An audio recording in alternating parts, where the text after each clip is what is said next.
Good evening. It's April 5th of 2016. We're here for our first regularly scheduled Brattleboro Selectboard meeting of April 2016, sorry. Jeez. We know that the meeting was properly warned because we convened at 5:15 and went into executive session to discuss collective bargaining agreements, probable litigation, and contract matters where premature general public knowledge would place municipality and people involved and the board at a substantial disadvantage. We want to welcome everybody who's watching us on television, either live or recorded. Want to welcome everybody who's in attendance at the meeting and members of the press, BCTV operators, and our ASL interpreters. We also want to welcome Mr. DeGray to his first meeting back at the board. I know that Mr. DeGray has already been sworn in, so we'll be making one adjustment to the agenda, which is skipping that oath of office, because I know he's already been sworn in. So, the first item on tonight's public meeting agenda is to approve the minutes from March 8th and March 15th, 2016. Do we have a motion, please? So moved. We have a motion to approve the minutes from March 8th and March 15th as presented. Are there any comments or suggestions from anybody on the board? Anybody who's in attendance have any comments or suggestions about the minutes from March 8th and March 15th? Hearing none. All those in favor of approving the minutes from March 8th and March 15th as presented, please say aye. Aye. Anybody opposed or abstaining? Mr. DeGray, I take it as abstaining because he wasn't here. That carries 4-1. 401. Next item on the agenda is chair's remarks. I'll note that this is our first business meeting since the town meeting on March 19th. And although we did one piece of related business at our organizational meeting, that being approving execution of the contract, we're now here tonight with a significant agenda, including addressing next steps going forward with the police fire facilities project. And it's not just a very exciting time based upon that project unfolding, but we have seen construction, which is evident in the Harmony lot as the retaining wall work has begun, and you can now see the new retaining wall beginning to be in place. And we are going to be moving very quickly right now towards the replacement of the Elliott Street Bridge, and the 91 project just continues moving right along. So it's really a very busy time with the coming of spring. Other public works projects will start unfolding, and we'll see a lot more activity on the roads as we start moving forward, and we look forward to that. The next matter on the agenda is town manager's comments. Thank you, Mr. Chairman. I have two this evening, both of them grant related. One is to share the exciting news that we have been advised that we will receive the Small and Inspiring Grant from the Vermont Community Foundation. You remember some months ago we were happy to make that request of them, and also had a little fun with the title Small and Inspiring Grant. But indeed it is that. It's $1,000 towards the Brattleboro Dog Park. And one more step forward. You have two items on your agenda tonight asking for some additional funding towards that project. So we appreciate the continued support of the Vermont Community Foundation for projects like that in our community. We also have an opportunity coming up that I wanted to let you know about tonight, because it'll be on your agenda 2 weeks from tonight, regarding the Better Backroads grants. And you see these regularly as these opportunities come along. It's a new cycle for those. We have both funding for the Bonnievale Road retaining wall project and funding for planning for our upcoming paving projects that we intend to seek Better Backroads grant funds for.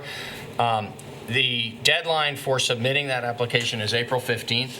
And so I just wanted to advise you tonight that we will submit the application so that we meet that April 15th deadline. We'll bring all those materials to you for the April 19th meeting, asking that you ratify the action that we've taken in order to put those in the cycle. Thank you, Peter. Next matter on the agenda is Select Board comments and committee reports. Anybody have any Select Board comments or committee reports? Just a brief update from the Waste Management District. The alternative funding or financing committees met several times. Patrick's done a lot of work in terms of putting together spreadsheets and really making clearly articulated documents for each of the programs. We have a couple of programs left to look at, but we've looked at pretty much all of the programs of the Waste District, trying to determine which ones fit better into a fee-for-service model and which really need to remain in an assessment model. And then looking at several models for how to do the assessments, grand list, total population, households, a bunch of different possibilities. But we're very much on track to get a proposal to the board in the next couple of months, and we'll see where it goes. And yeah, so basically Excellent. that's it. We'll meet again on Thursday. I had the pleasure to attend the kickoff meeting for the Route 30 Study Corridor Committee. There's state-funded study going on of ways that Route 30 could change from the retreat up to the Sosimo property, including maximizing recreational opportunities and the possibility of various traffic calming measures. Members of various interested groups, the West River Trail, the Retreat Farm, landowners, I was there as a select board representative, met and talked about range of safety issues, cost-related issues, recreational opportunities. We're working with the same consultants who shepherded the zoning ordinance rewrite, and another consultant with the goal of having a study, including public outreach, that will be ready to go by the end of this calendar year, 2016. So we'll be looking forward to providing ongoing reports. There will probably be public outreach if anybody's got input that they want to give. I say that to other members of the board and to members of the public about uses and safety issues and recreational opportunities up on Route 30. That's a good place to be sharing those ideas. So that has nothing to do with the new bridge work, it's just that corridor is the one that's gonna be looked at? There's been some issues about economic development in that area based upon the Wyndham Foundation acquisition of the Retreat Farm. And although there's a viewing stand that's built into the post for the I-91 bridge, there's no parking area there. And all of those issues are going to be studied to determine whether improvements can be made to that road, the possibility of the town taking over that road all the way past to Sosimo is something that'll be considered. I raised substantial concerns about costs associated with that because now the state plows and maintains that road. But those are things that we'll be looking at going forward. I was just wondering, because there was some problems when we put the park in, the fields, and because of erosion or the river being part of that. And so we had to take some of it away, so Right. they're including all that into the study. And The corridor study, I think, goes up through the Sosimo area. Yeah. Anybody else? All right. So the next matter on the agenda is public participation. If anybody wants to speak to something that's not on the agenda, this would be a good time. Hearing none, Next matter on the agenda is to convene as Water and Sewer Commissioners. We're ready for motion to convene as Water and Sewer Commissioners. So moved. We have motion to convene as Water and Sewer Commissioners. All those in favor, please say aye. Aye. Anybody opposed or abstaining? That carries 5-0. Hi, Steve. Good evening. Steve Barrett, Public Works. I'm here tonight to request approval for a bid for a water main lining project here in Brattleboro. It would be on Frost Place. The procedure is to take an old 6-inch water main and to clean it out and put a new epoxy cured coating on the inside. We put bids out in March. We received only one bid. The bid is $99,300. That's within what our projected estimate was for the project, which was $100,000. So I'm here to seek approval for that bid for water main lining on Frost Place. And I'll Anybody on the entertain board? any questions? Yeah. Questions. Dave? We got one bid. Is that SVE is the engineering firm? Are they the ones that put it out and received the bids and handled that process? They did. SVE was the engineering firm that developed the bid documents, did the research along with us to determine the method in which we're going to clean the pipe. And then they verified that the bids were appropriate and in order. Along And with there's our only crews. one of them. There was only one bid. Just to clarify, though, we publish the bid. They Yes. review the bid. We actually handle the advertisement and solicitation of the bid, and then when we get the bids in, we have the engineering firms review them. To see if they're adequate. Yeah. Well, they didn't have to do much on this one. No. So you think you're comfortable with them doing the work? I am. We have had experience with Hyde Camp in the past. This is a different product. Many of the water mains that we have done in town are cement lined, but we have encountered some problems when we cement line a pipe on dead end spurs because the pH goes up and it causes water quality problems. Yeah. So we're electing to use this epoxy, which is approved by the American Water Works Association. It meets all the standards. So this is a new method in which we're taking on, but we feel it's appropriate for this application. Any other questions from anybody on the board? Is there anybody who's in attendance who's got any questions about the proposal to award the bid for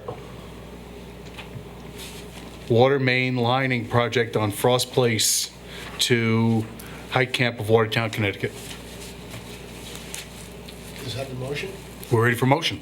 Oh, I thought you just read it. Nope. Oh, I'd like to award a bid for the water main lining project on Frost Place to Hyde Camp Inc. of Watertown, Connecticut, in the amount of $99,300.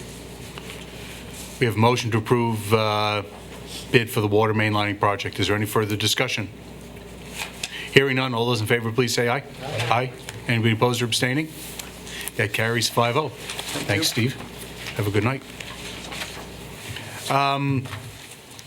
Is there any further business to come up in front of us as Water and Sewer Commissioners?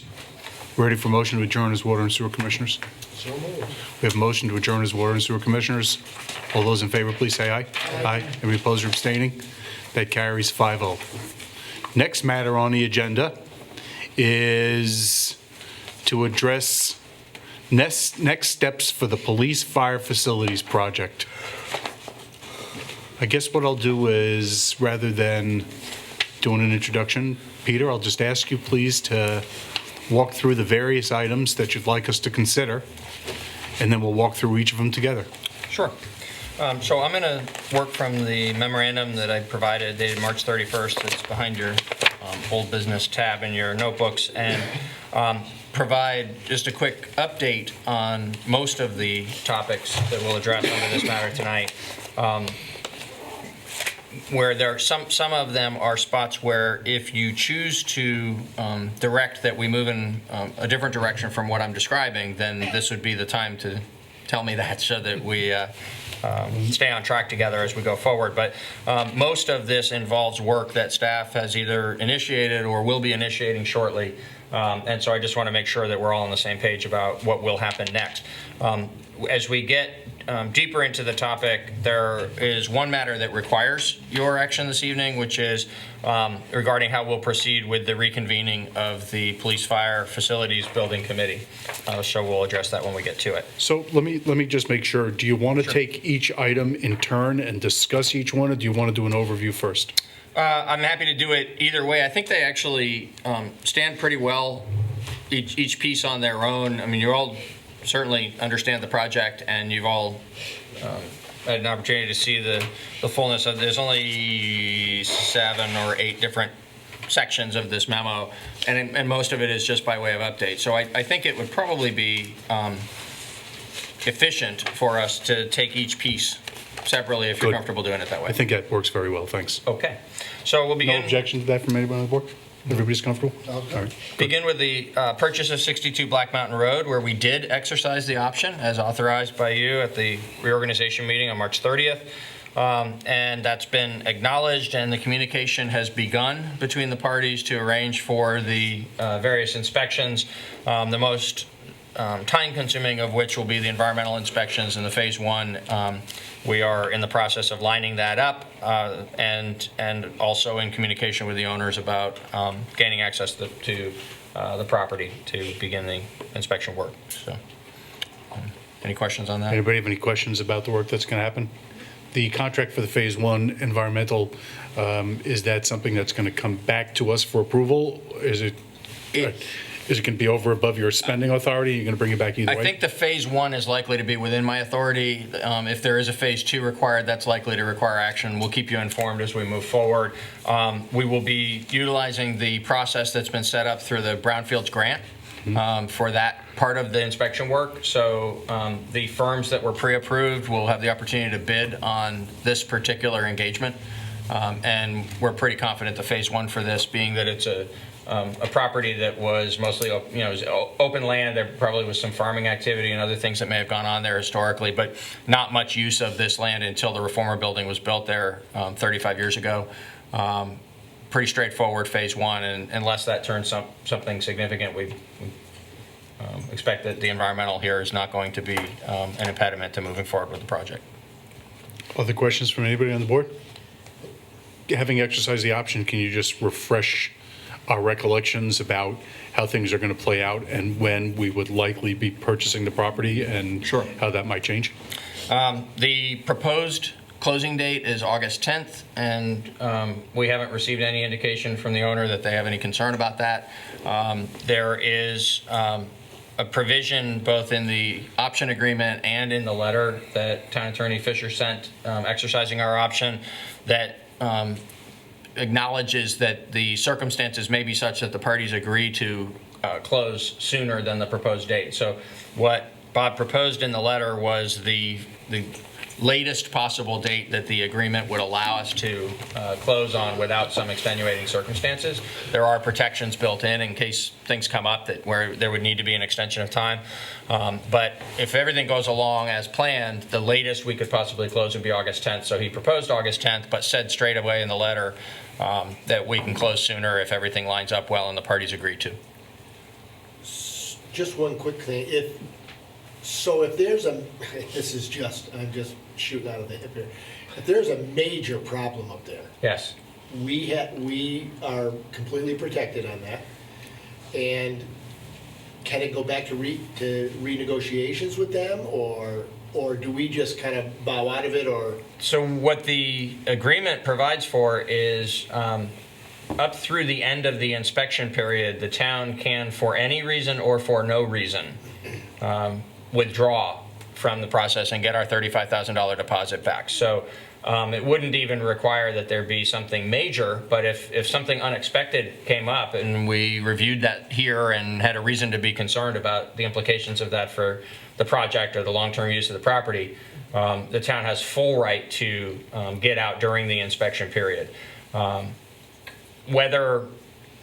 don't think it would be useful to speculate whether bumping into something like that might be more likely to lead us to seek some consideration in the final settlement of the closing of the property versus getting out. It's just those are steps we'd have to take if we get there. At this point, again, based on the history of the property, we feel pretty confident Right. that it's unlikely that we're going to bump into that kind of an impediment. Anybody else on the board have any questions about moving forward with the purchase of that property? Anybody in attendance have any questions about that? Next. Next topic is financing. We have submitted the town's application to the bond bank to begin the process of being part of this year's issuance, and the bond bank goes out to market in the summertime. And John O'Connor had done a great deal of work over the months leading up till now to be ready to quickly submit an application once we had the authority to move forward with the project. So he's been in communication directly with the folks at the bond bank, as well as applying his own knowledge and experience to what needed to be in this. And again, that's a process that we expect to be able to move forward without any kind of challenge that could interrupt the schedule for the project. There will be still a lot of information to be shared and so on as part of the process. We have talked over the months about the possibility that the town might gain flexibility, could gain flexibility, and might also find a more favorable interest rate or some other advantage to issuing this debt with a bank rather than by taking bonds out to market. That's looking less likely. John has had some contact with the local banks and has not yet received any interest that any of the local institutions are interested in something on these terms of this magnitude and this length of time. So while some of the commercial banks have been involved in this kind of lending with municipal debt in recent years, it seems that what we think we're gleaning from this is that their portfolios have enough of this kind of debt in them that they're looking to issue other kinds of debt now at this point. We're not certain of that, and it still might materialize that we bring back to you information regarding the option of going to a bank rather than out to market. But at this point in time, it appears that we'll be going out to market with a bond bank. Anybody have any questions about the bond bank application? When are we likely to know about the interest rate? Not until the debt is issued. We'll get, as we get closer and closer, there'll be refined estimates if there's any movement in the market that requires us to bring you that kind of an update. But with bonds, you don't know until the day you issue the debt exactly where it comes in. And in fact, often you'll get different interest rates on different parts of the debt, since it'll go out for 20 years, presumably 20 years. That's a decision that we'll bring back to you here before it's all said and done. But since we've been kind of focused in on that, I'll talk about it in those terms. So in a 20-year bond, it's actually a series of bonds, and you pay a higher interest rate for the longer term debt. And so it's the homogenized interest rate of all the bonds collectively that result in the final interest rate. And you can't know that until you've been out to market. Any comments from the banks in terms of what you contacted in terms of why they're not interested in No, again, loaning money? we're assuming we haven't. That's got taxing authority. Sorry, we actually haven't seen all the banks be in that sector, but we have seen some of them. Merchants is one that John has mentioned here in these meetings before, as one that was pretty active there recently. We don't know for sure why they're not immediately interested in this opportunity, but it's very secure debt, of course, for them. But it's also, it's a tax-free instrument. It's a low interest rate. It's just there's other opportunities that they may just feel are better in terms of balancing up their portfolios at this point. Other questions from anybody on the board or anybody who's in attendance about the financing? So I just wanted to confirm, I seem to recall, may have preliminarily endorsed 20-year rather than 25 or 30-year bonds, but that's still a question that has yet to be finally determined? Yes, and we'll be back. I'll confer with John. We'll make sure we get to you sooner than later in terms of finalizing that. Present some information again, comparing the run out of that. The trade-off again is pretty It's a pretty direct balancing of the short-term impact in lowering the tax rate increase versus the longer-term impact of paying the debt for more years and a larger total amount of interest paid. You'll recall when you looked at it that you collectively had a pretty strong opinion that the annual savings on the tax rate looked small compared to the overall magnitude of 10 more years on the bond and another couple of $1 million worth of interest over that period. Yeah, I think that's what we were looking at the last time, is that I think almost Pretty the clear. consensus was, Yeah. let's stay around 20. Yeah, that's right. You know, we had talked about 15 and that didn't seem, because Yeah, it really, less affordable. right, and the 20 seemed to work.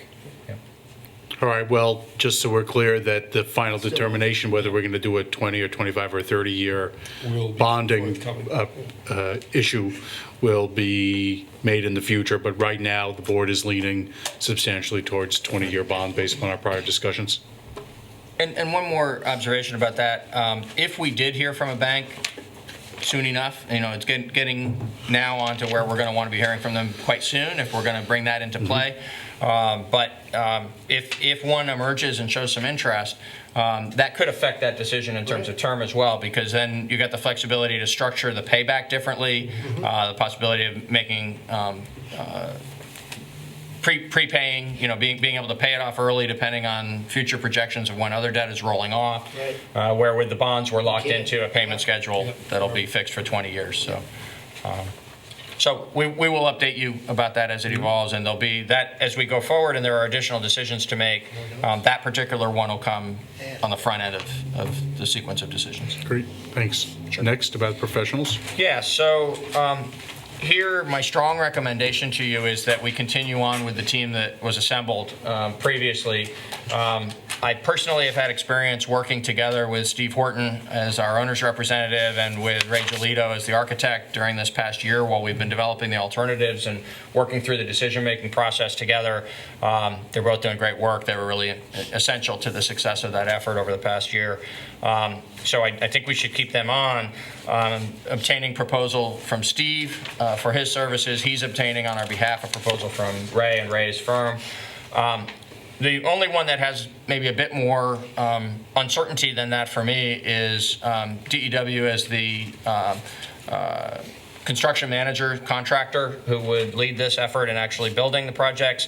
But I'm impressed with what I've seen. I've met with the principals of the firm and the project team that would be assigned to us for these projects, and they're impressive, both in terms of the record of what they've built that are similar kinds of projects for other municipalities and counties, and just their experience in the construction industry and their readiness to jump back into this one. And while I wasn't involved in it at the time, I know that there was a thorough competitive process done through which they were selected a couple of years back that involved the staff, the other hired professionals, the building committee, and the select board. So for all those reasons, I think it's in our best interest not to go out and conduct a new process, but rehire this team and get going. Dave? Yeah. One of the things that got talked about, which you probably aren't aware of because it's not the kind of thing that would come up yet. We had talked a lot about trying to maximize the number of local new hires, number of local people that would be employed in this project to try and keep as much money here as possible. And there were a number of conversations about that. And Steve Horton pretty much volunteered to oversee a process of communicating with contractors in every area, that if they had new hires that they were going to have to take on in relationship to this, that they would do everything they could to find local people. And Steve would actually, because of his work in other areas, can provide quite a few candidates in those in that process. So the idea of saying, well, if you're going to work this project, you have to hire all local people is ridiculous because contractors come from everywhere and they have people that work with them. But in terms of new hires, specifically for this program, we wanted to maximize the local content of that. I'll review that with Steve and renew that request. You'll remember. Sure. Good. Thank you. On that side? Can I ask- Okay, Yeah, yeah. I want to ask a question. When we went through this the first time, or whatever time it was, we saw the architectural designs and all that stuff. Are we gonna see that again? Sure. Or is it just sort of moving forward without us looking at the stuff? No, what I will say is that there's not going to be much to decide around that for the West Brattleboro Fire Station because those plans were so near to finished already and we're not looking to make changes to them. But we certainly can dust them off and bring them back. And then regarding the other two projects, there'll be substantial redesign at Central and design from scratch for Black Mountain Road. So we'll be going through that in fine-tooth comb detail with the building committee, and we'll be happy to bring as much detail as you'd like to see to Well, are we? select board. I mean, are we gonna, I think it's great that we're gonna have the building committee, but we went through this before and it's ultimately, whose ultimate decision is it? What it looks like is my question. I mean, I know it's not, because Sure. you can't do much of the reformer building because it's a big giant rectangle. But are we looking at this and saying, yeah, we like it? I mean, I don't know, I'm trying to figure that out. Like, what's the role? So I would use different words to get, I think, to at least near the same spot, which is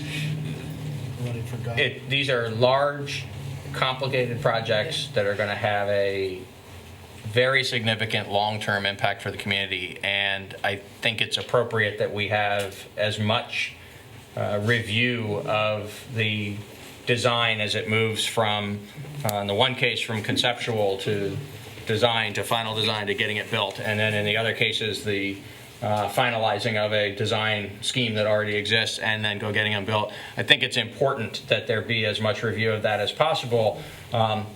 We should lean on the expertise. The reason that you created a building committee, and I think are going to be recreating one very soon, is to be able to draw from them the expertise in the building trades and supervising projects of this type that can help to improve that. But from the sensibilities of the select board as representing the people of Brattleboro as the owner of the building, you ought to see those too, and you ought to ask any question or offer any concern that you have along the way before we get to final. Well, to alleviate some of your concerns, is that the last time we had the committee, we brought them in constantly.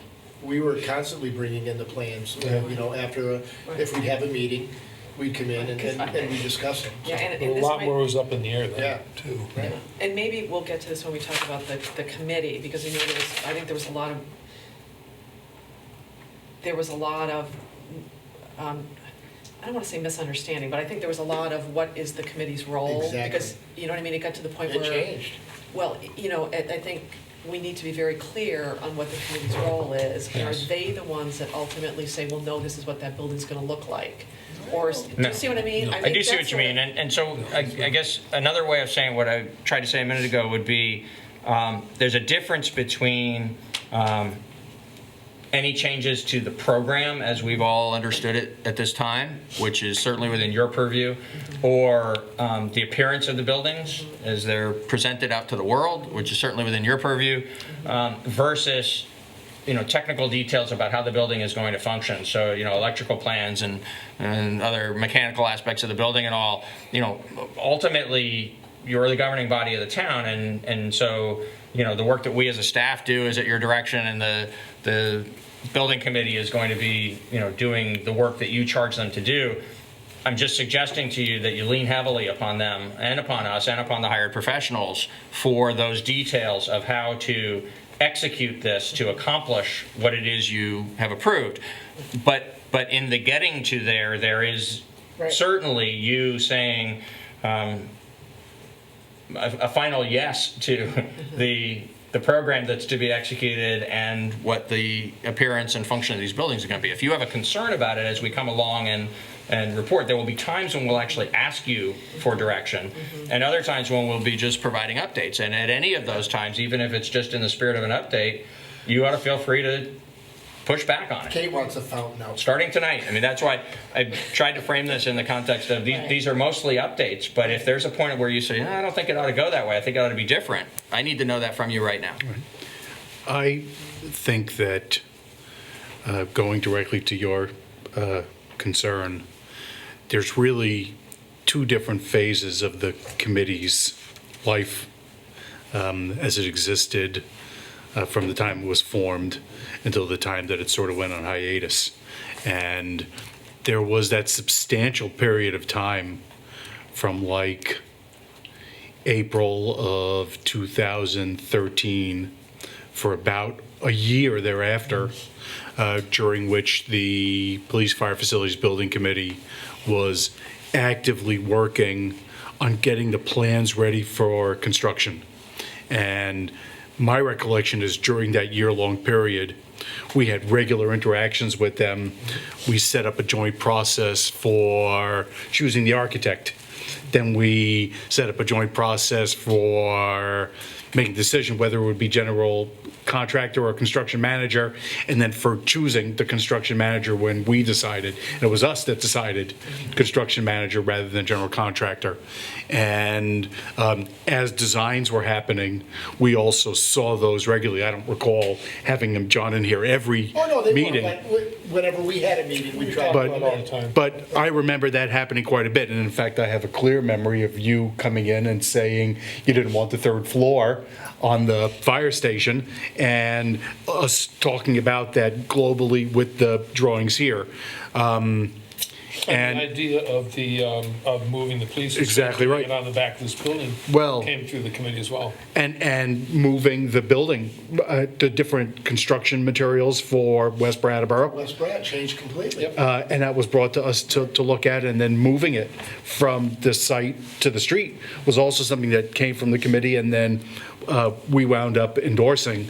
I think that after the budget was defeated and the money came out of the budget in, would have been May of 2014, I think that the work that the committee was then doing changed substantially.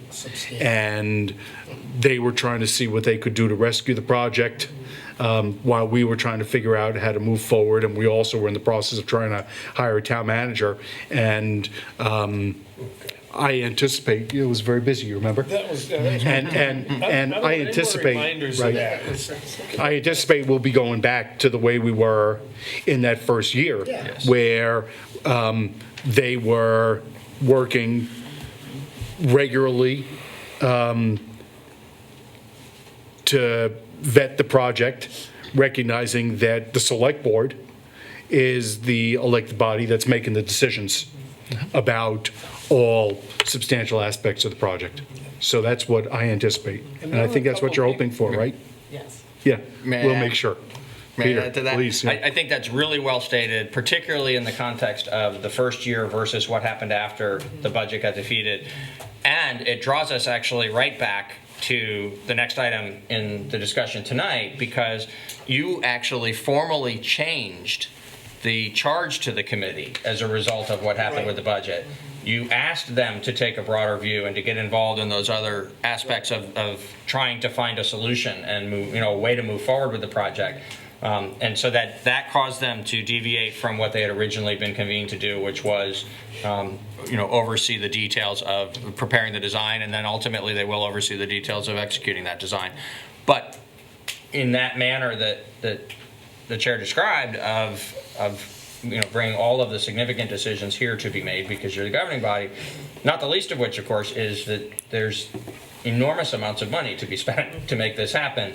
And there are contracts that will need to be brought here for you to actually grant the authority to move forward. For you to be well enough informed to make those decisions, you need to have been included in the steps along the way as this thing takes shape. And I think the other, this committee, the Police Fire Committee, came right on the heels of the sanitation project committee, which was a very successful project, and the committee was highly functional. And I think Phil Chapman and, who was Tony on the? No. Well, you know, there were 2 or 3 people that carried over from both committees, so there was really a kind of a consistent transition. Okay, this project's done, this worked great, so let's do it on this one too. So it was very organic, or very That was on the normal West Fire process. It Committee. just got totally distorted by the budget vote. So now we're kind of back to, yeah, Yeah, I'm sure good. like that, there's something to add about that. I think my recollection of the, one of the things that I haven't heard, Kate raises a a good issue, is when we were doing the wastewater treatment project, our oversight committee was as good as you could find. But change orders over a significant amount came back to the board for approval.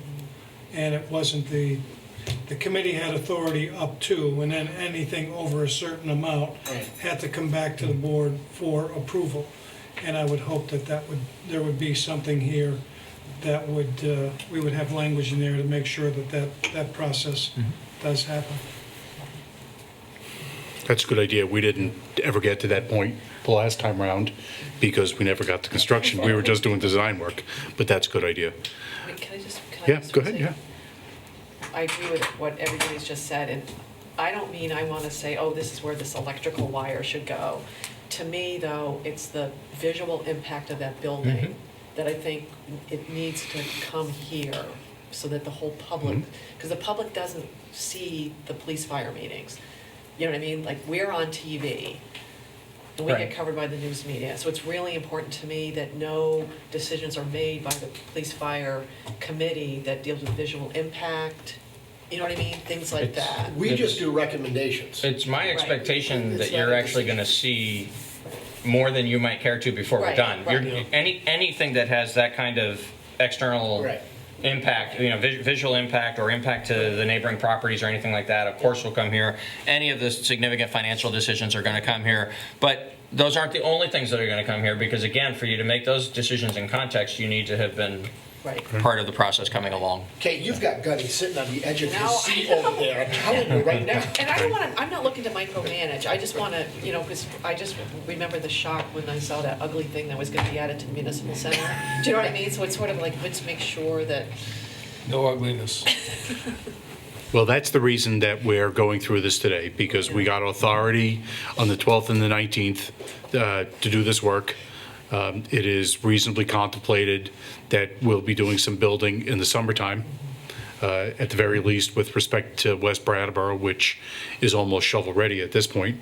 And we already have the agreement, that would be right, Patrick, to use the land closer to the road? Yes, So almost, yes. It's been, the lease agreement that we have with the school district affords us the authority to construct the new facility. right. One little side of that, just for, and as a courtesy, you might want to reconnect the school district and just reinforce all of that. We already have initiated Yeah, that, and we'll great. go through it in detail. Yep.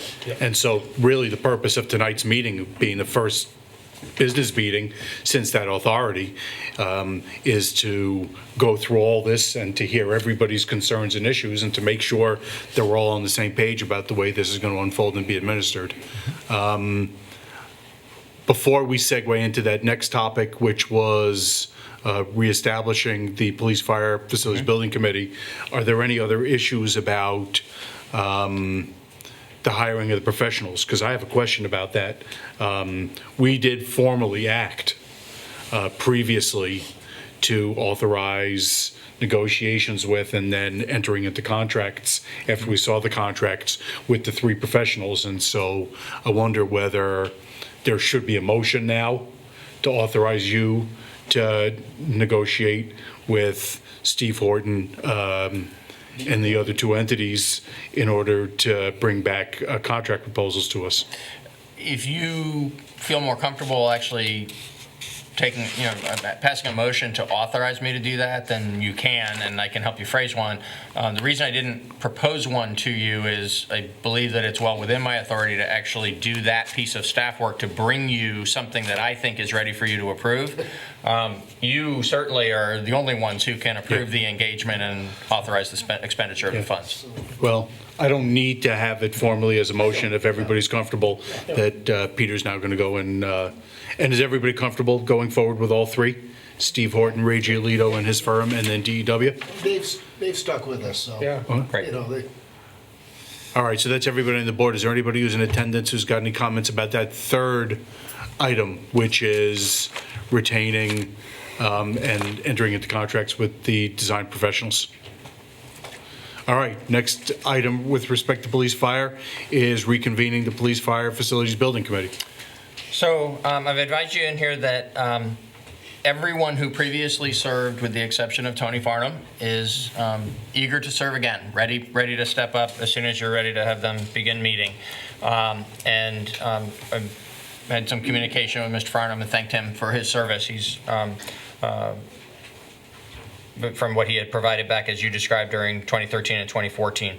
So the only question, given that one vacancy, the only question for the Select Board this evening on the composition of the committee is whether you wish to fill that vacancy and or change in any other way the number of members or the composition of the committee, or whether you're ready to just authorize that we proceed with the existing complement of members. You should also, I think, probably just reiterate, I don't think it takes a motion, but it would be good for you to indicate your consensus agreement that John Allen would officially be the Select Board member serving on the committee as he did in the past. He's interested in continuing to do that. So that's one thing that does require your action this evening, is to decide whether or not you want to announce that there's a vacancy on the committee, or whether we're going to just begin our work now. And then the second thing, when you've dealt with that, I'd like to come back and address the substance of the charge, which needs to be revised again because of the fact that the prior revision focused on finding a viable project. Now we've got a viable project, and we need to refocus the language of the charge back to overseeing the implementation process. Anybody on the board have any comments about whether a Replacement? 7-member or 8-member committee is appropriate? John? I spoke with Tony the other day. He still might be on the fence, about coming back to join us, but I don't want to say whether he's going to or not. But, I just think the amount of people that we had on it, -1 is going to be fine. It's a good group, and we get, Maybe we could just move right into that one. I yeah, don't know if we really need to David comes, hammer that one and out. again, anybody can come to any of these meetings, so I mean, it's an open meeting. And I just want to reassure Kate one more time that the committee, and correct me if I'm wrong, we just give the board recommendations. We're not saying we're the be-all and end-all. We just say, look, this is what, sitting through these hour-long meetings, this is what we've come up with. Here, how do you like them? I mean, I think that's the way we always did it. So I don't think anything's going to change in that way. And as far as having one less person on the committee, I just don't think it's worth really researching it. Maybe we can just move that one, unless there's other comments. Wow. Well, the only, well, go I ahead, was gonna Kate. say, I mean, I'm not, whatever you guys want, but I was thinking we should get another person, just because it's a fresh person, it's a different project, and maybe a fresh person, but I'm not wedded to that. If you want to start right away, not get another person, that's fine with me. But it's a different project, because we're on Putney Road now. Maybe there's somebody else that wants to join, but if it's faster just to do it, it's fine with me too. I don't think it's really faster or anything. I don't see the big urge to, that's just me, and we do get a bunch of public, a lot of people come to these meetings, and so we do get input from the general public, but. And I don't want to stop the presses for No. this. I want to move the issue so we can move on to the charge of the committee. All right. I don't think it makes any difference, except it'll happen a lot more quickly if we just move on from 7. So I'd like to move, we reduce the membership of Police Fire Facilities Building Committee to 7 members, and to ask staff and the committee to reconvene as soon as possible. Should we put it, and make it 8 if Tony comes back? And just leave it at 7. Yeah, just leave Well, it you at can't, you gotta either 7 or 8. It's 7, not- okay, leave it it's at 7, yeah. Just leave it. We have a motion to reform the Police Fire Committee as 8 rather than 7, and to begin convening committee meetings at the earliest possible time. Just 7 rather than 8. 7 rather than 8, I'm sorry, it's August, right? So the only comment I would have is that we could leave the complement of the committee at 8 and begin the work with the 7 members right now and see who's expressing interest, if anybody is expressing interest, and make a decision whether we want to add another member. But I'm comfortable going with 7 as well. I just want to throw that out as another I didn't know that was alternative. an option. I mean, if that's an option, leave it. I mean, if that's an alternative, then we It can is. leave it at 8 and we can just start back up at 7. Exactly. And if we find somebody who's really psyched and Yeah. will contribute, then that would be a good thing. Absolutely happy with that. Yeah. Does that work as well? Okay, You comfortable with that? Yeah, I'll withdraw the motion and we'll just move on. Yeah. Well, I mean, then what we would do is we're gonna leave the, I don't mean to, Leave it never mind. vacant. So we're gonna post a vacancy then for an 8th member of the Police Fire Facilities Committee, and we'll make a deadline of 2 weeks from today. And we'll also ask you to reconvene the meeting at the earliest possible time, recognizing that there may be somebody joining, depending on what sort of applications we receive. Just a quick clarification. Do you want the deadline to be that tight, given that you're talking about this being kind of an open matter? No. I think if you, the reason that I had talked about a tight deadline in the memo was because we were going to not reconvene until the appointment had been made. But if we're going to go ahead and reconvene, why don't we give the normal, I think we usually give 30 days. And that's fine with me? And then it would come back to you in May for a potential appointment. That's great. Why don't we put it on the agenda, plan to have the closing on April 29, so we can appoint on May 3rd. But are we gonna try to get a meeting in before then? Oh, yeah. Yes. Okay. Committee will. Yes, the committee will reconvene during April. Good. Is everybody comfortable with that? And that doesn't require a motion, because it's still 8 Correct. members. And so, Peter, then you've marked up the previously revised charge, and I'm going to read it out loud as currently presented. The Police Fire Facilities Building Committee provides financial and technical oversight to the Police Fire Facilities Capital Improvement Project. That project includes the following 3 components. 1, reconstruction and expansion of the Central Fire Station. 2, replacement of the West Brattleboro Fire Station. And 3, renovation of 62 Black Mountain Road as a new location of the police station. Anybody have any comments about that proposed charge for the Police Fire Facilities Building Committee? Anybody? The only thing we could say to stress what Kate had to say is to say technical oversight to the select board with respect to the police fire facilities capital improvement project. And you go ahead, Peter, tell me why that's, you don't like it. No. From just a sentence structure and a clarity point of view, what I'd rather do is introduce an introductory clause. Have there be an introductory clause that would say, acting in an advisory capacity to the select board, comma, that's and then good. the rest of it. Is everybody comfortable with that? All right, so we have a motion. I move to revise the charge of the Police Fire Facilities Building Committee to provide that acting in advisory capacity to the select board, comma. I'm so sorry to interrupt you in the middle of a motion, but what I should have said, because there are going to be many implementation steps that are within my authority rather than yours, and then the others that are within yours, just Yeah. like all the daily business we do. Town manager. It'd be appropriate to say the select board and the town manager. Acting in an advisory capacity to the select board and the town manager, and then continuing exactly as we articulated before. Is there any other comment from anybody on the board about that revised charge for the Police Fire Facilities Building Committee? Okay, nothing? Okay. Is there anybody who's in attendance who's got any questions or comments about the revised charge for the Police Fire Facilities Building Committee? Yes, you.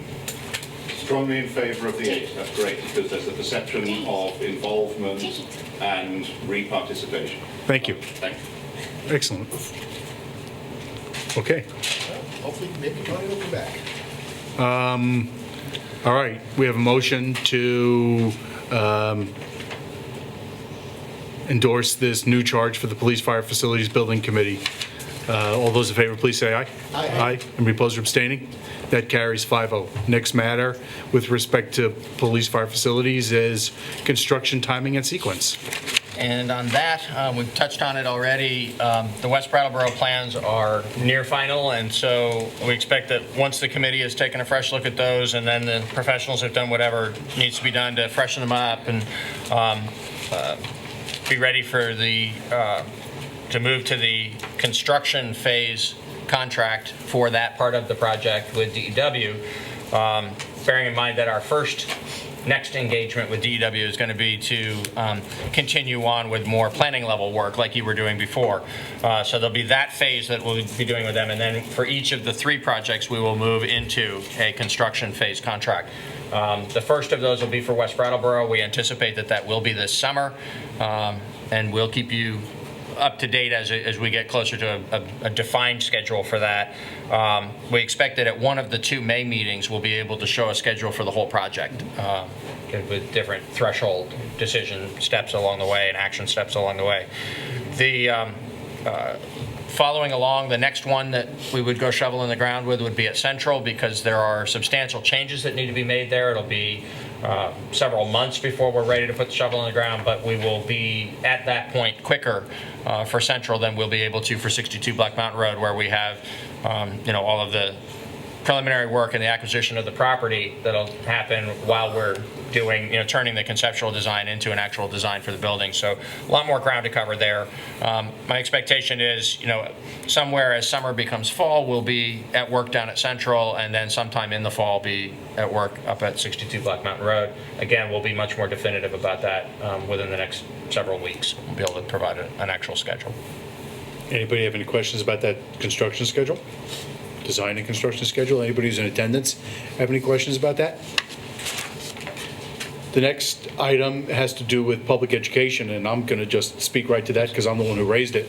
I had a concern after the meetings on the 12th and the 19th that we had done our homework and our due diligence particularly well as to the decision-making body in the town with respect to this police fire facilities building project. Town meeting needed to tell us if we were going to be moving forward up on Black Mountain Road. And I really thought that it would have been sort of premature to be making a significant public education effort to explain that this was the direction in which the provision of municipal services was going to be moving until town meeting had said, yes, that's the right decision, because it was their decision, not ours. Really, we just made a recommendation. But I think that it's important that we teach the public, make sure the public understands fully what's going on with this. And so I've prepared a preliminary draft of a mailer. I haven't revised it yet, but I'm going to continue working on that. And I think that we should consider whether we want to do some sort of mailing, whether we're going to do some sort of electronic distribution, whether we want to have more public meetings as we move forward with design and implementation, because I want to make sure that the entire community comes along with us as we do this work. We have a representative town meeting form of government. They made the decision most recently to move up to Black Mountain Road. There were some concerns that were expressed about that, but we as a body had made that recommendation. Our administration had approved that as well. And now I want to make sure that the public as a whole also is as broadly as informed as possible. Can something go out in the tax bill, or, in the billing and that? I don't know the answer, Peter. If you could look at that, that's a good idea. That'll be finalized, into the beginning of the, So when's the next? that one must go be, well, that must happen. We must finalize the tax rate in like June, I think. out? So something be going out July because the first tax bill is August. Right. Yeah, so that's a good idea. Isn't the next one May? Or next? Yeah, but but we, that's the you already using got that bill, right. John, I already got that one, that's right. last year. That's right. That's a good idea. April? We're not taxing our two this month? Yeah, but you don't get, Thank God. Different taxing authorities, Yeah, man. taxes. So that's, and if anybody's got any ideas about public outreach and education, bringing everybody along with us, it's a way exciting project and time, but we want to make sure that everybody knows what's going I'd on. ask the committee to do an occasional, like, Jill Stahl-Tyler, the chair of the school board, every couple of weeks, she does a column on education in the Reformer. That could go to Brattleboro and go to the Commons as well, and just, from the police fire committee. Just a regular thing. And they also, I think, most of them are happy to have decent quality photos, too. We could do a lot with the existing media. And my plan is to write up to finish up that piece that I was writing and send it out to the newspaper and to the Commons and to Brattleboro for review. But anybody else got any other ideas, please let us know. And if anybody in the public's got any ideas about public presentations and the like, we just want to make sure that everybody's coming along. Any other comments about that from the board or anybody who's in attendance? Then the last item is the future of the municipal center. Peter? I had contact with state officials who are going to be coming down week after next, actually next week, coming down towards the end of next week to tour the building and begin to discuss what the state's particular interest might be. And then we'll do some similar communication with the Housing Authority, who's expressed a similar interest, and see what that turns into. And I'll keep you informed as those communications evolve. I think it's premature for us to be feeling like there's any decisions that need to be made regarding this matter. It is an important additional step, but certainly not as urgent as the next steps that are involved with executing the authority that we've now received to build the 3 projects. So I put it on here because of the fact that it had come up in the context of the decision making around Black Mountain Road as being something that we all recognized would be needing to be addressed by the town as we move forward from here. And I just wanted to let you know that communication with the potential governmental partners for the building has already begun. Peter, you mentioned in here whether you wanted us to, whether we wanted you to be exploring off-site potential office space considerations, and I think we need to just kind of sit, wait, and see how this all sugars off. And there were a lot of concern about us abandoning this building. Some people want us just to unload it, and I think we need to just kind of sit, wait, assess things after things move along. If we find people to move in, we've done some of the renovations that we have to do anyway, and just kind of not bother with it right now. Just wait and sit on that. And John has a different. I'm not sure that everybody's unanimous about that. John, go ahead. no, I am totally on the other side of the fence on that. I think this is a very important decision, and I'm not going to muck it down right now. I've asked Peter to just look into some things. This is a very big decision, and I think it has to be weighed throughout the town. We have differences of opinions on it. And I'm not going to elaborate on those now, but I just think that this has to be. Actually, we may not have different opinions. I just don't want Peter's energy redirected from getting this project.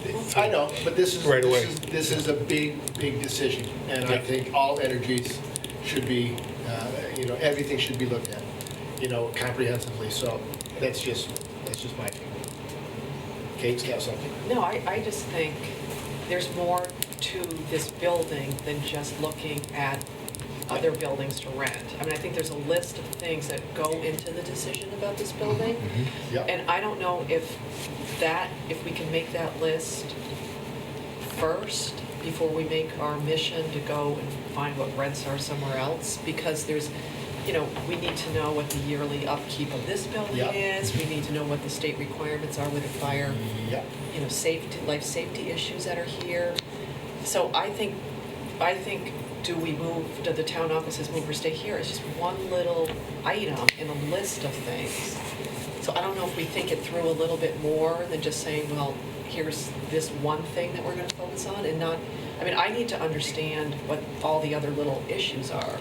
Do you see what I mean? I'm thinking, saying, oh, we're gonna go and look for other sites is just one little thing. I don't in think this big anybody's saying process. that, though. I know, but we only have that one little thing in this thing. I'm good, unless somebody else wants to speak to this issue first.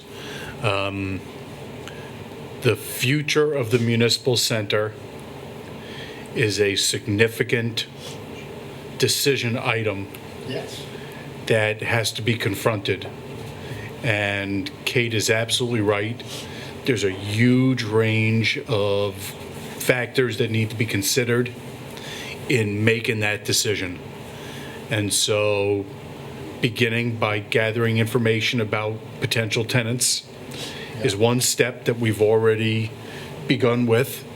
And I think we should be moving towards starting to marshal what things we need to look at with respect to staying in or leaving the municipal center in a reasonable period of time, recognizing the other obligations that our administration's got. So, Peter, I think it's fair to say that whether we continue occupying the municipal center or moving out is a decision on which we're going to look to you for input and guidance and information. And I don't think we're anywhere near talking about that tonight. We're not. And we'll look forward to hearing back from you and to making it a dedicated decision and discussion as we go forward. We'll itemize things to be looked at and we'll deal with it in that way. And we'll be looking at our goals sometime in the near future. We didn't put the goals on for today, but Yeah. that's an item as well. Yeah. Dick? Well, I think what John is saying is that we have a fiduciary responsibility to keep all options open. And I think I said to John that this is much to do about finances as it does emotional. And there's a lot of emotion in this building, and there's a lot of attachment emotionally to this building. But at the end of the day, it's a building. And so I think our responsibility here is to look at all the options, and if we just key in on finding a potential tenant, then we have done a disservice to the people in Brattleboro. I think the fiduciary responsibility is to look at all of the options, and I don't know what the exact number is that you've already put into the building on the life safety, but I do believe that you still have to put another $200,000 into it, which for me would go into the issue about potentially getting out of the building before we do those. And so a significant savings to the taxpayers would play a part in how I feel. Now, I'm not wedded to completely getting out of here, but I certainly know that I want to have all the information that I can get about people potentially coming in, what they would pay for rent, and what we would have as a financial responsibility going forward with keeping the building. So I think it's well within the request of John is to say we should be looking at some potential other sites, but I don't think John is looking for a commitment, nor am I. I don't think anybody on the board is saying, okay, let's get the heck out of here once the police department leaves. Well, But I that's the certainly other am thing, too. interested in finding out what the cost is, given the debt service that we're going to have and the expense of this building. And we'd still be potentially running it as a loss leader, and that's a huge concern of mine. Well, I'm just going to say that I don't disagree that we need to look at all of those things. We do need to clarify, however, that there was a notice of violation that was issued by the Department of Public Safety relating to conditions in the municipal center. And we entered into what I would characterize as a consent agreement with them to remedy those violations in a three-step process. We've already done the first step. The second step is on schedule. It's budgeted for. It's going to unfold this year. And I am opposed to any effort to push that off. And then by the time we get to the third phase of that third phase of those remedial efforts, I would anticipate that we'll be very close to being finished with all the construction work, including moving the police out of here. And yes, it'll be one of the factors that has to be considered, along with everything else, in making a determination about where our municipal offices are going to be. Well, the other thing too is that it's gonna take a year before the police, or somewhere Yeah. around that, before Right. the police are even out of here. Right. So we do have, That's- there's lots of time. May I? Please. You two have made the two main points that I wanted to reinforce. One is that we don't have a choice on the life safety, so that has got to be done unless some circumstance caused us to leave this building faster than any of us can really imagine, because of the second part, which is this matter isn't as urgent. I'm not suggesting it isn't enormously important, because it is enormously important.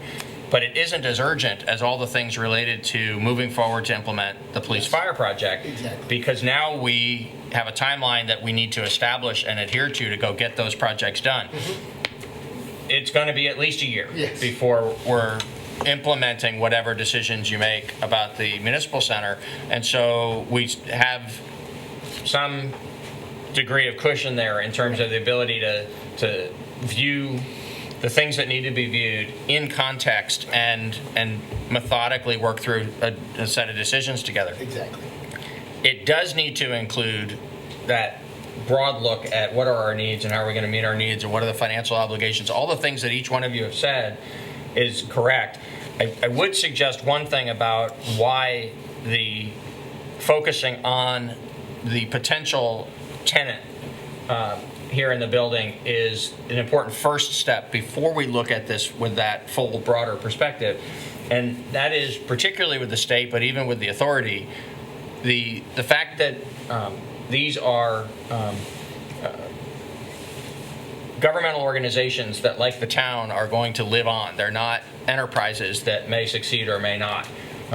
There's a long-term perspective that they would bring to joining us here in this building, if either one of them chooses to do that, that could be a significant factor in the decisions that get made going forward in terms of having, that's why I've described them as governmental partners as opposed to tenants. There's a lot of other entities out there who would simply sign a lease with us and take space. And it may be that in the fullness of the conversation with those two that they would only choose to be a tenant in this building. But it may be that it would shape up into something that would be more shared responsibility than that, because of the fact that they have long-term needs and are governmental entities. And none of us knows today what that might shape up into. So I think that the first thing is to have conversations with them to understand what that looks like. What are their needs? What are our needs that remain in this building if we stay in this building? Or what would be the set of needs we would take with us to someplace else if we go looking? And then see what that looks like as a baseline for whatever other exploration we might undertake. And all of that will occur step by step, and you'll be engaged in every piece of it as we move from one step to another.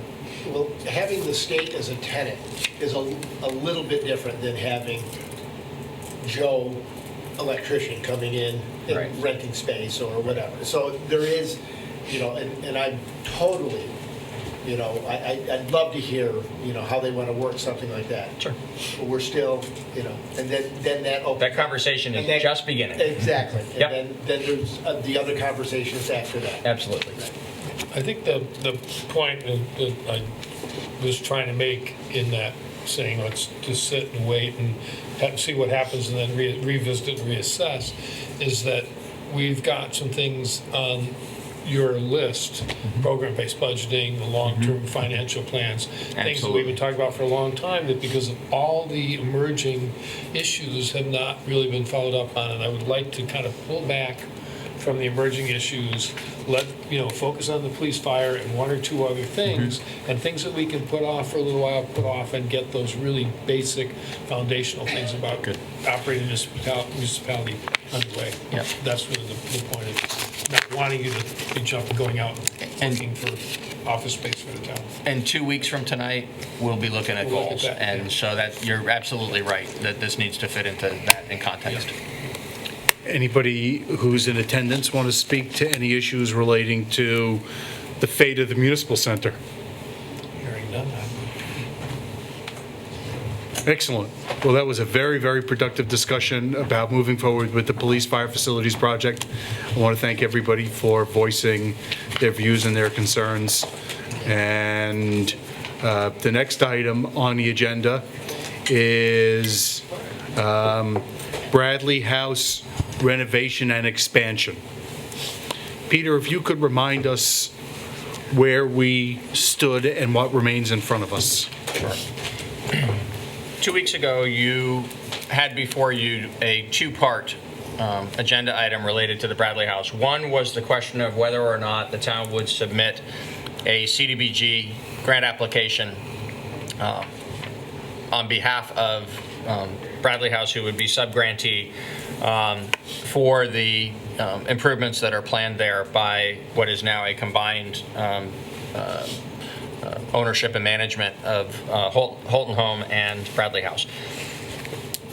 And then second to that was a question of whether or not the town from our program income would designate up to $50,000 as a grant from the town as part of that project as well, so that in the state's consideration of the CDBG application, they would see a town financial commitment.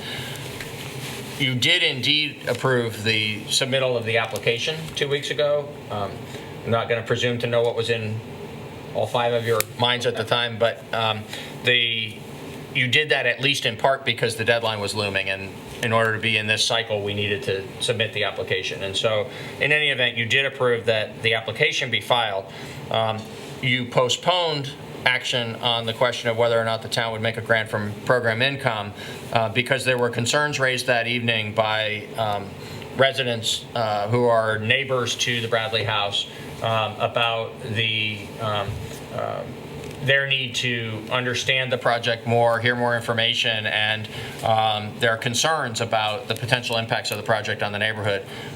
Since that time, there has been communication between the proposers of the project and the neighbors.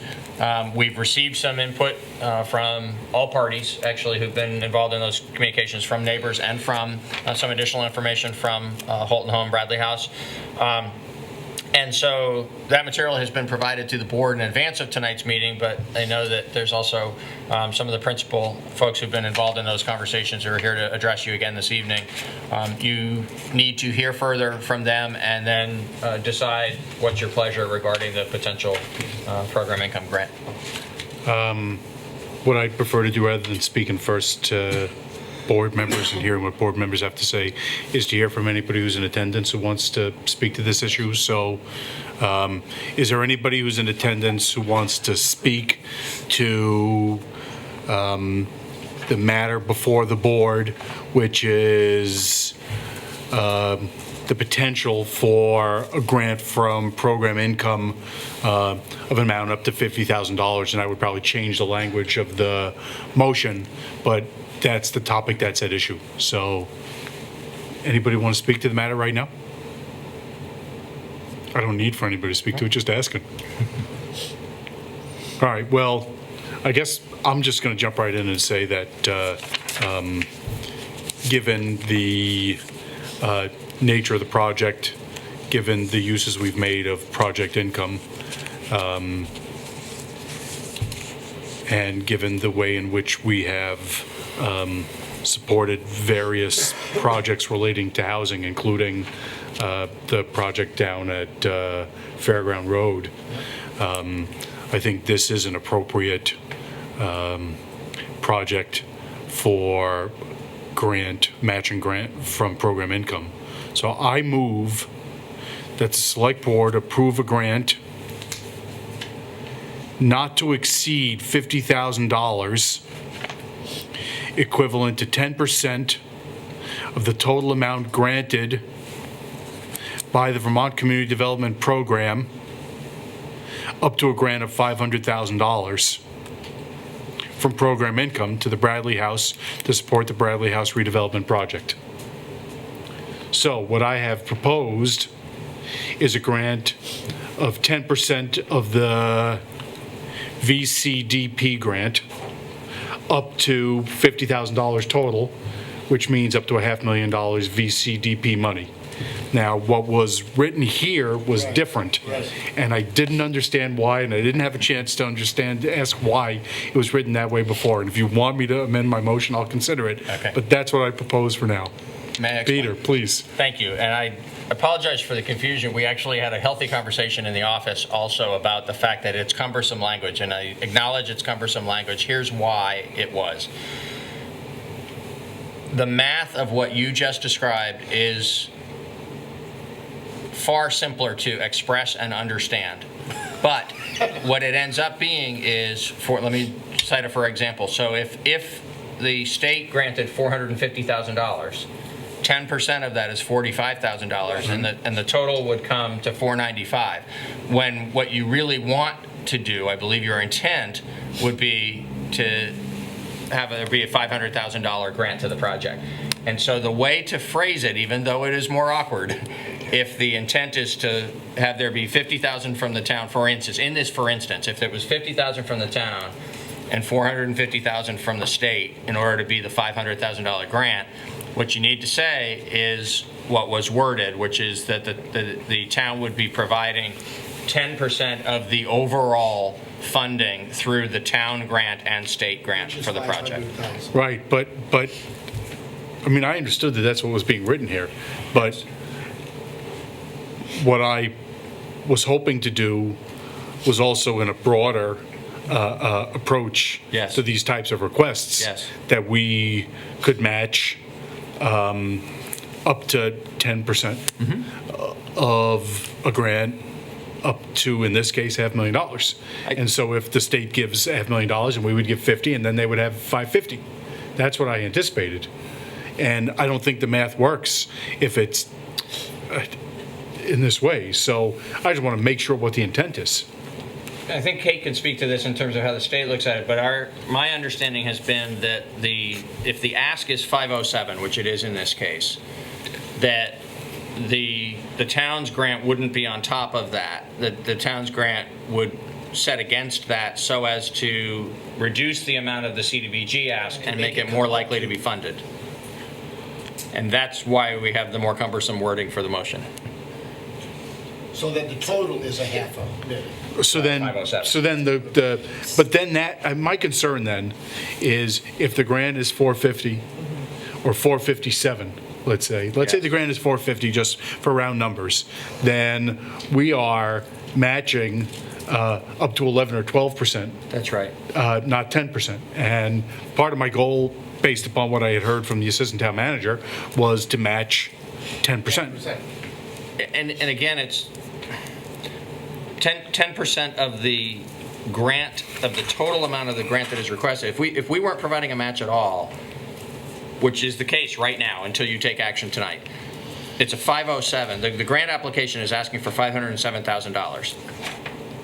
So if what you wanted to do, which is consistent with our understanding of what the VCDP folks look for in local match, commitment to the project, would be to fund 10% of that. And then with this cap of up to $50,000 per project, in this case, since the amount would be over 500, it would be a $50,000 town contribution. So 50 from the town and 457 from the state would make up the 507. We don't get to that math if we simplify the language and talk about it as just us putting in 10% as much as the state puts in. Well, the way I would phrase that then would be a motion, and this is not the motion right now, but it would be that I would move to approve a grant equivalent to 10% of the total amount granted by the Vermont Community Development Program and the town's program income fund, but not to exceed $50,000. Perfect. Can I just ask? I can rewrite that. I mean, I'll say that, but Kate, go ahead and please speak to that. Well, I have a really dumb question first. And I None don't of have your all the questions are dumb, I'm paperwork. sorry. Well, this might be Every time, I'm telling you, Well, never, because it's I never a don't have dumb all the question. paperwork. So why is it, and Patrick probably can answer this, why is it 425,000 in one place, and how does it come up to 507? The 425 is actually a different matter. That's the Wyndham Windsor Housing Oh, I'm Trust sorry, implementation. okay. Oh, okay. Wrong page. Okay, that wasn't Okay, that wasn't, All right, so she's got one. that wasn't a question. So there is one. There has been one. The first time in 4 years, She is human. you know? I couldn't figure it out, okay. That's amazing. Well, you know, Jan Anderson was not here. I know. And they did not separate all the paper into separate tabs. And you know, we will just note that we rely heavily on Jan. Yes, Putting the we little did. things You know. in. Okay. Okay, No, I totally, it is weird, because we are gonna be giving people more than 10% of what they're gonna get. Because they're gonna get from the state, as David says, you know, they want 500,000 from the state. We give 10%, so that's 50, but the state's now only gonna give them 450. Because. So that we are giving less. 457. Well, I've just Right. made the math easy since I'm really confused. But you Right. see what I mean? So they're ending up getting more than 10% of what the state's actually gonna give them. So it's sort of bizarre, like we have to figure this out. and so my question is, how does this, I mean, what is the generally accepted methodology for a town match under circumstances like these? Maybe Patrick can answer, maybe Ms. Jerome can answer. I mean, I don't have experience except from this side. Well, what I can tell you is a couple of things. Communities such as Brattleboro that maintain a healthy program income fund, if we're not using it, and using it as defined by the folks in Montpelier is not having made a loan or a grant in a period of time of 3 years, then you're expected to contribute at least 20% of the total value of program income towards a particular project or an application. That doesn't really apply to us because we make a number of loans, we make a number of grants. Recently, for example, we provided a loan for $200,000 to the BDCC and GSP project. So we've got a very active program income fund, and that particular threshold doesn't really apply to us. In the absence of that, there is no specific clear guidance from the state. What I would suggest, however, is CDBG funds are, and the program that administers them are exceedingly competitive. And so we are not going to, you know, as we move forward with this project, we're not going to be up against other projects across the state that are so-so. We're going to be competing head-on with other really good projects that are being developed elsewhere in the state of Vermont. And so in an effort to try and position Brattleboro to be you know, in first place and able to succeed at its goals, we want to make sure that our applications are as competitive as possible. Doing so is really key to the success of a project. In working with the project developers, Cindy Jerome and Cindy Reed, who they have as a consultant, they've made it clear that they have a need within that project for $507,000. We presently have the board's support to submit a grant application in that amount, but it would be substantially to the benefit of the project to reduce that request by the $50,000 and to contribute those funds from local program income. Okay, go ahead. Yeah. I was just wondering, is it mostly semantics that we're talking about here? In a little bit of a way, I think it is. Well, I think the question has to do with how much money we're given, and how we phrase it will impact how much money we're given. I think the way it all started is that rather than taking an ad hoc approach to this type of application, I said when I first heard about this a month ago, well, maybe we should have more standard way that we approach these types of requests for matching grants for projects like these. And the easier way to calculate it was just 10% of the total. But it's not like grant, the but state it is screwing doesn't, it up. well, no, No. they're not, it's just a different request that's being made here. So I withdraw my initial motion. And now I move to approve a grant from program income to the Bradley House to support the Bradley House redevelopment project, equivalent to 10% of the total amount granted by the Vermont Community Development Program and the town's program income fund jointly, not to exceed $50,000 total grant. If it needed a second, I would So second. wait a sec, can I ask a question? You need calculus to figure I know. that out. It's, you I know, think I get what you're saying, because we're I'm gonna assuming, hire my 18-year-old to explain what I just moved. when we add our 10% in, what the Bradley House is gonna ask, the state is gonna go down by 50,000. So Right. it's still gonna, there's still need, the project need is $507,000. Right. Now, will we still give that amount if the state says, you know, we can only give you 250,000? Are we still gonna go 50? But they're still gonna need more money. No, I said 10% of the total. Of the Right. total. Oh, okay. Right. Oh, okay. I got confused, okay. Which in that event, Right. just to keep it Right. nice and muddy, would not be $25,000, but would be a number we would calculate. That goes a little It's bit above. going to be a little, that's exactly right. Right. Yeah. Okay, so it's actually based on the state, what the state gives. That's why I said the state is mucking this up a little bit.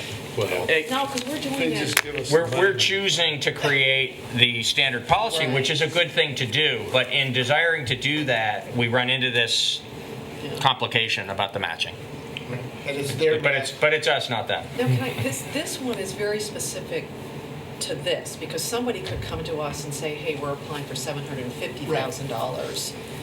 And I'm assuming, does that mean we're gonna give them 75,000? No. What I understand about the policy is if you approve this and if you want to adhere to it on an ongoing basis, then anytime that the total grant request is over $500,000, the town's contribution would be capped at 50. Right. Otherwise, we'll be Right. putting in. Right. but we haven't even adopted a formal That's policy what I here. was asking. Right, no.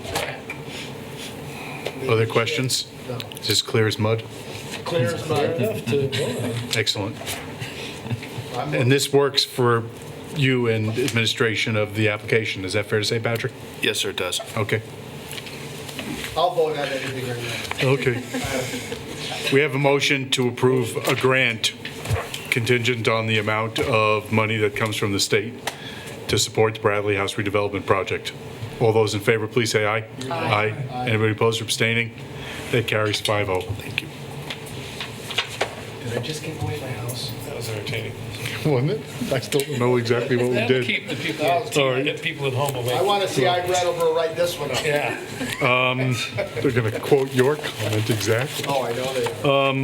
The next matter on the agenda is under new business, the Vermont Community Development Program grant relating to the implementation grant for the Wyndham and Windsor Housing Trust Portfolio Enhancement Project.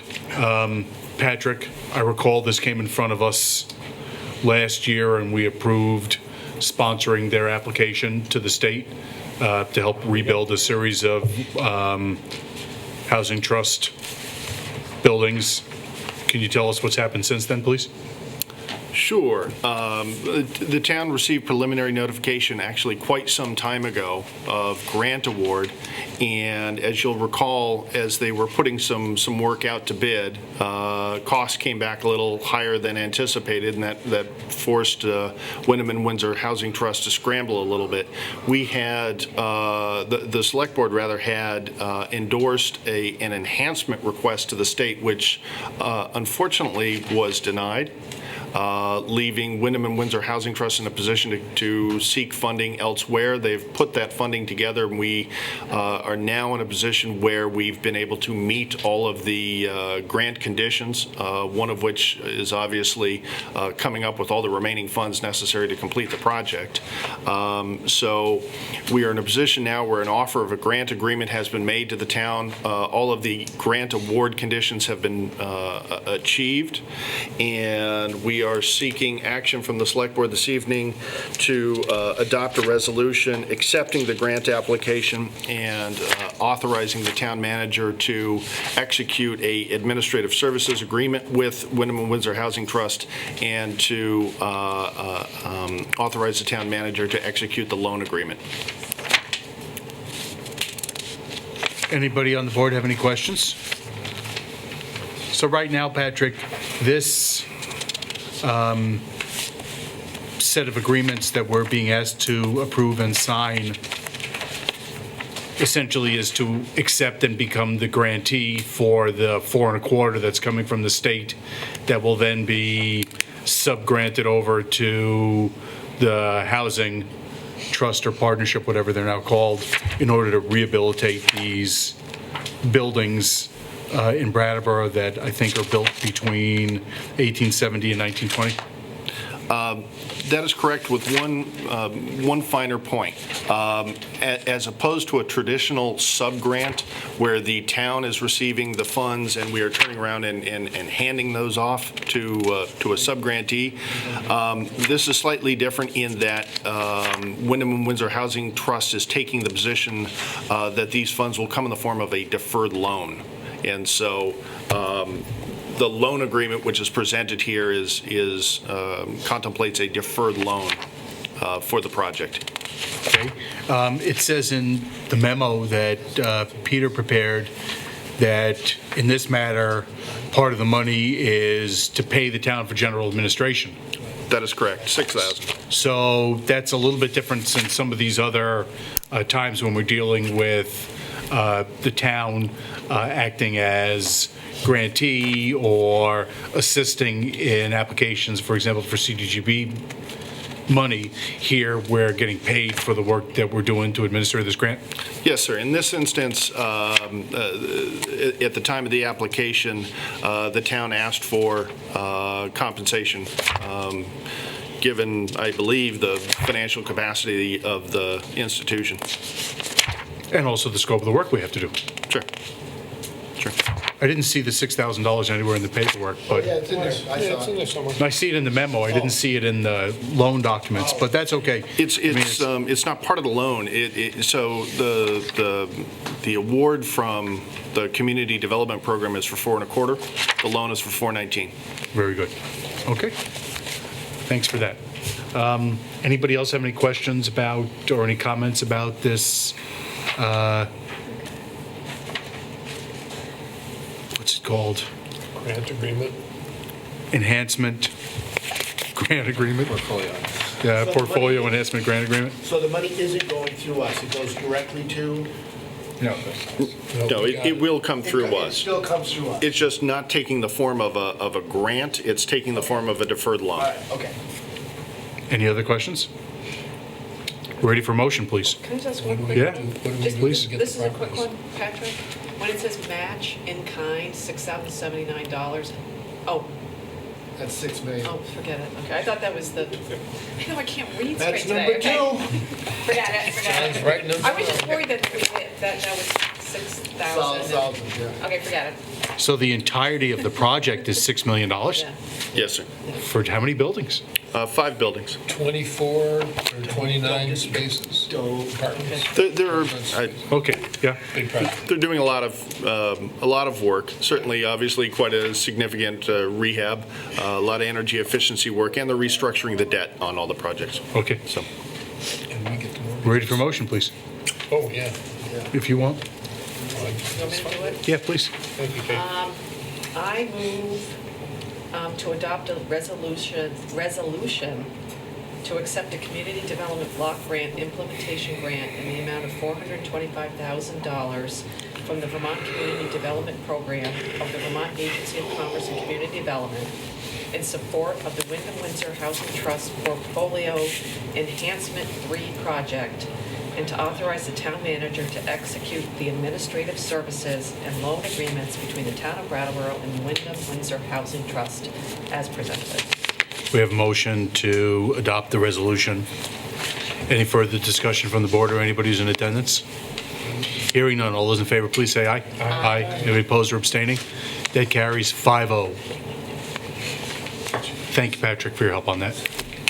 Next matter on the agenda is an Arts Committee proposal to establish and fund a town promotion committee.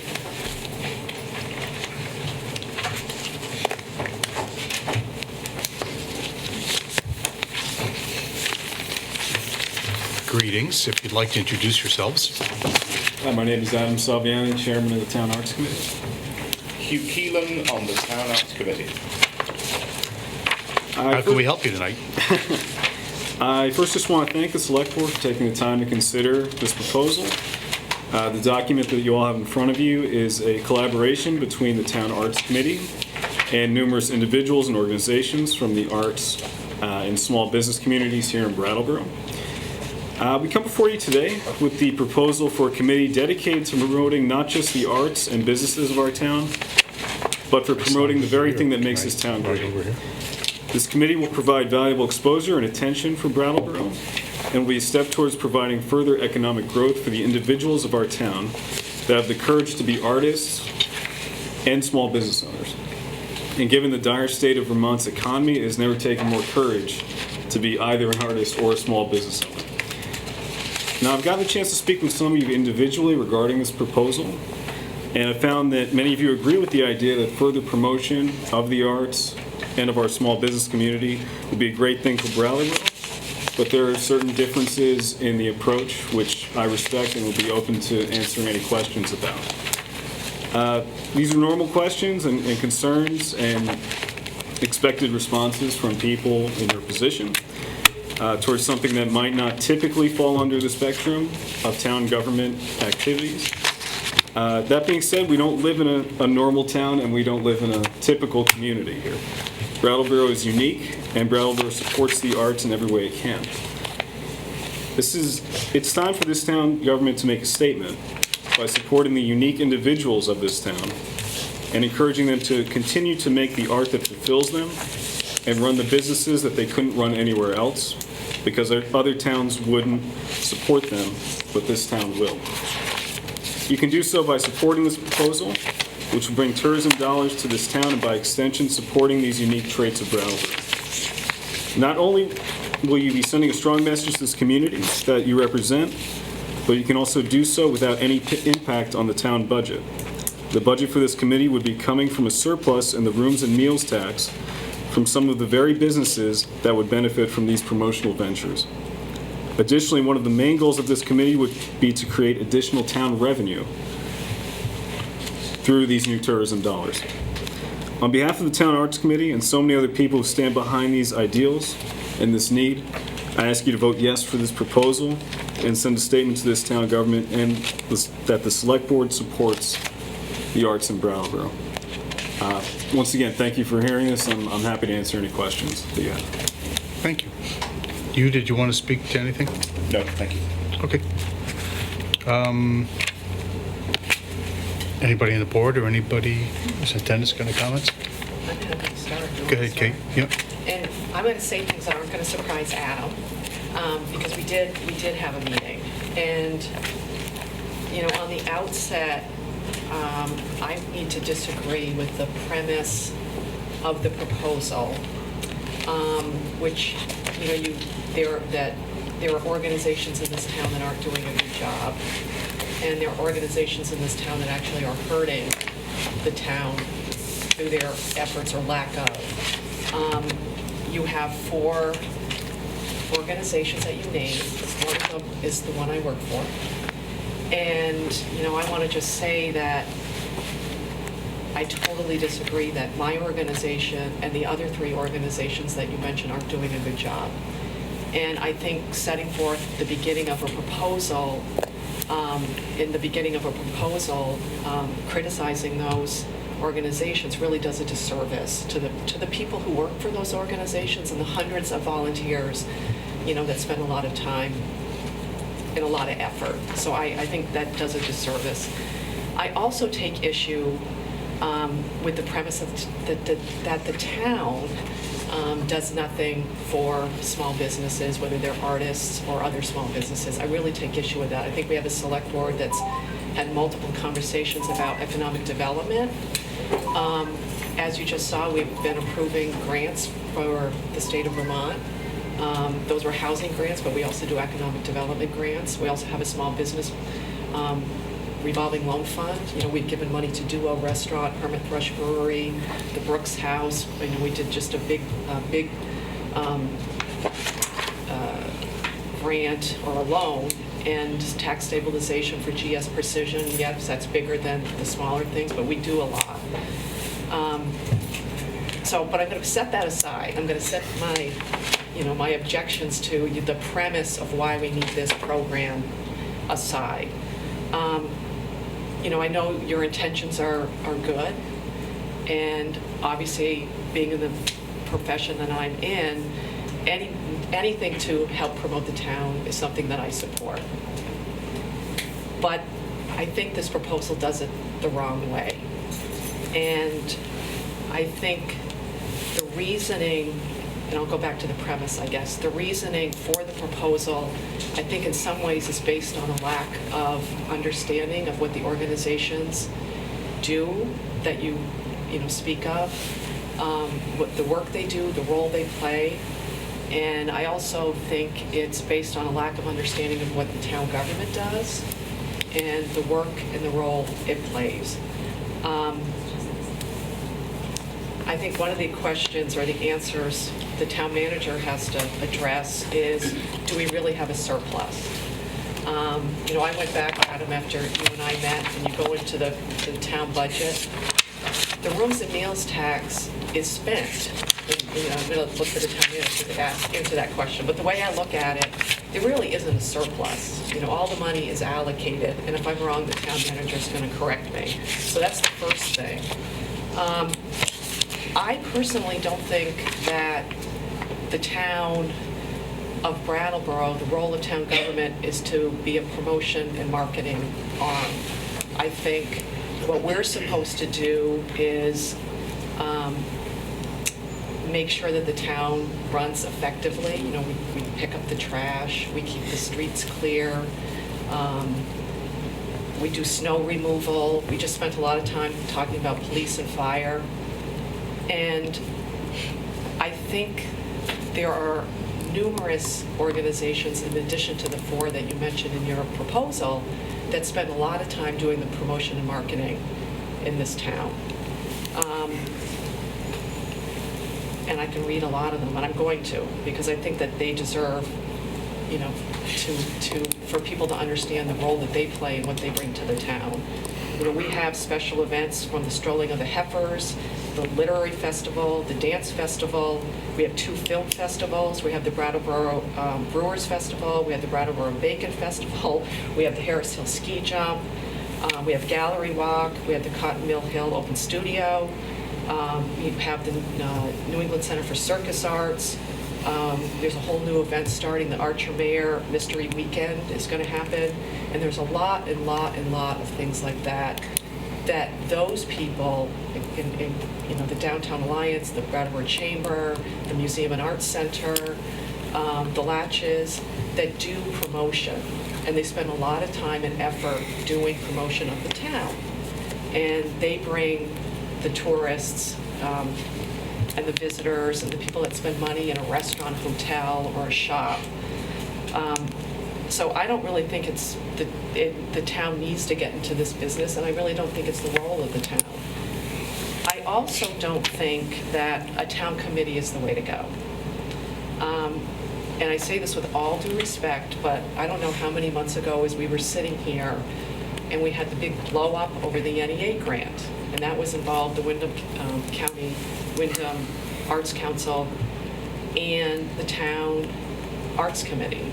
And I just don't think that a volunteer group has the capacity to look at the marketing needs of the town. And really also, when you're dealing with volunteers, I know I'm on volunteer boards, and if you don't have a dedicated staff person to sort of help carry it through, the work doesn't get done, and it doesn't get done in a way that it should.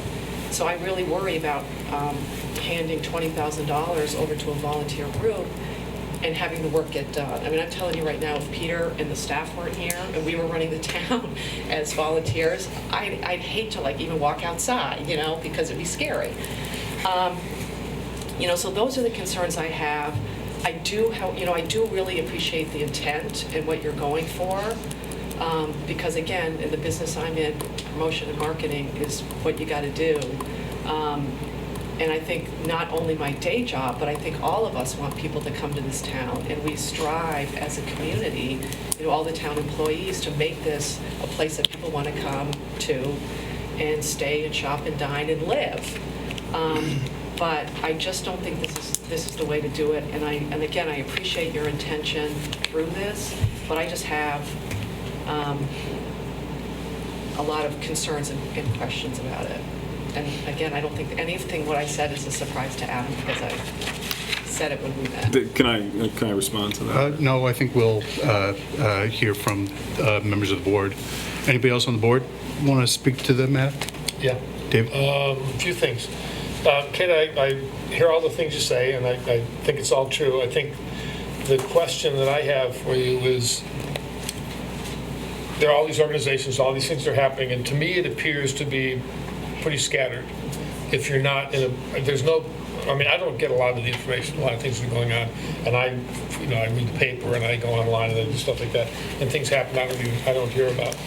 And I don't see a really coordinated, what they're talking about here is coordinated promotional efforts of all art and commerce organizations in Brattleboro for mutual benefit of the community. I don't see that happening.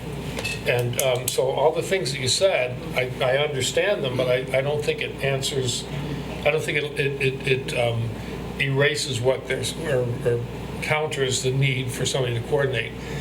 What you did say, which has changed my mind significantly, is without a staff, that board is not going to be able to achieve the goal. And so I'm going to actually ask to hear from the committee about what, their response to that.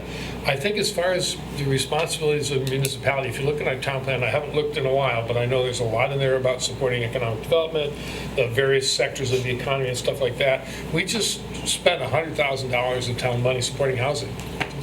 Is that a municipal responsibility to provide housing for people? I mean, it really isn't. We provide this, we plow the way to the sidewalk so people can get to their houses, but we choose to do those things. We choose to do a lot of things. And I think that Brattleboro's not going to become a publishing center again. It's not going to become a center, we've got one manufacturer, but it's not going to become a center of high quality machine tools. It's not going to become a high-tech production center. It's going to continue to be artisans, small businesses. Hopefully they can expand a little bit, but it's going to be entrepreneurs and small activities and things that draw people into the region. And I think that I think the reason that we even have a town anymore is because of the developments in the arts community and the way that's attracted people, the galleries, the stores, the restaurants, the shops that are around town, all the people that make their living in those small sorts of endeavors are why, and that have resources that invest and come and eat downtown and buy things downtown, are why we have a relatively healthy economy at this point. So I think that an effort to promote that in a way that's really coordinated, so that, and I don't know how it would look, and I talked to Adam as well, and I really, I saw all the ideas that were there for how to do that, and that's not my business. I don't really understand that. But the sense I have is that it's not being done well. And I'm tempted at this point to well, we'll hear from the committee, but to table this, because I do want somebody to coordinate those efforts. And but I think the question of staff and the real nuts and bolts that needs to be answered. I'm going to go around the table first. John or Dick, you have something to say? Go. I'm still listening because I'm on the fence. I think that, to be honest with you, I'll give you a little back history here, that the 1% fund came about in 2006, and I was the one who was strongly advocating for it. I got two of my other fellow board members to support it to go to town meeting. It was a 3-2 vote. And we had our town meeting, and there was some pushback from restaurants. None of the hotels came to say no. but we did have some pushback. And, you know, the issue is what the issue is today. In reality, outside revenue coming in to help us defray our expenses. And I've always thought and will always think that we are a transient town, and that 1% certainly has benefited our general fund. In fact, since its inception, I think we've raised about $2.6 million since we've had it in place. And so I look at this, and the error in my judgment back in 2006 is that some of the restaurants were advocating that we use some of this money for promotion of the town. And I was successful in not doing that. As I've gotten older and I look at our town, the town has benefited from every organization that Kate mentioned. All those organizations and the events that they run bring people to town, spend money, and stay at our hotels. But the opposite of that is that the town doesn't contribute in helping promote those events and the town as a whole. It's not just about events for me, it's about our community.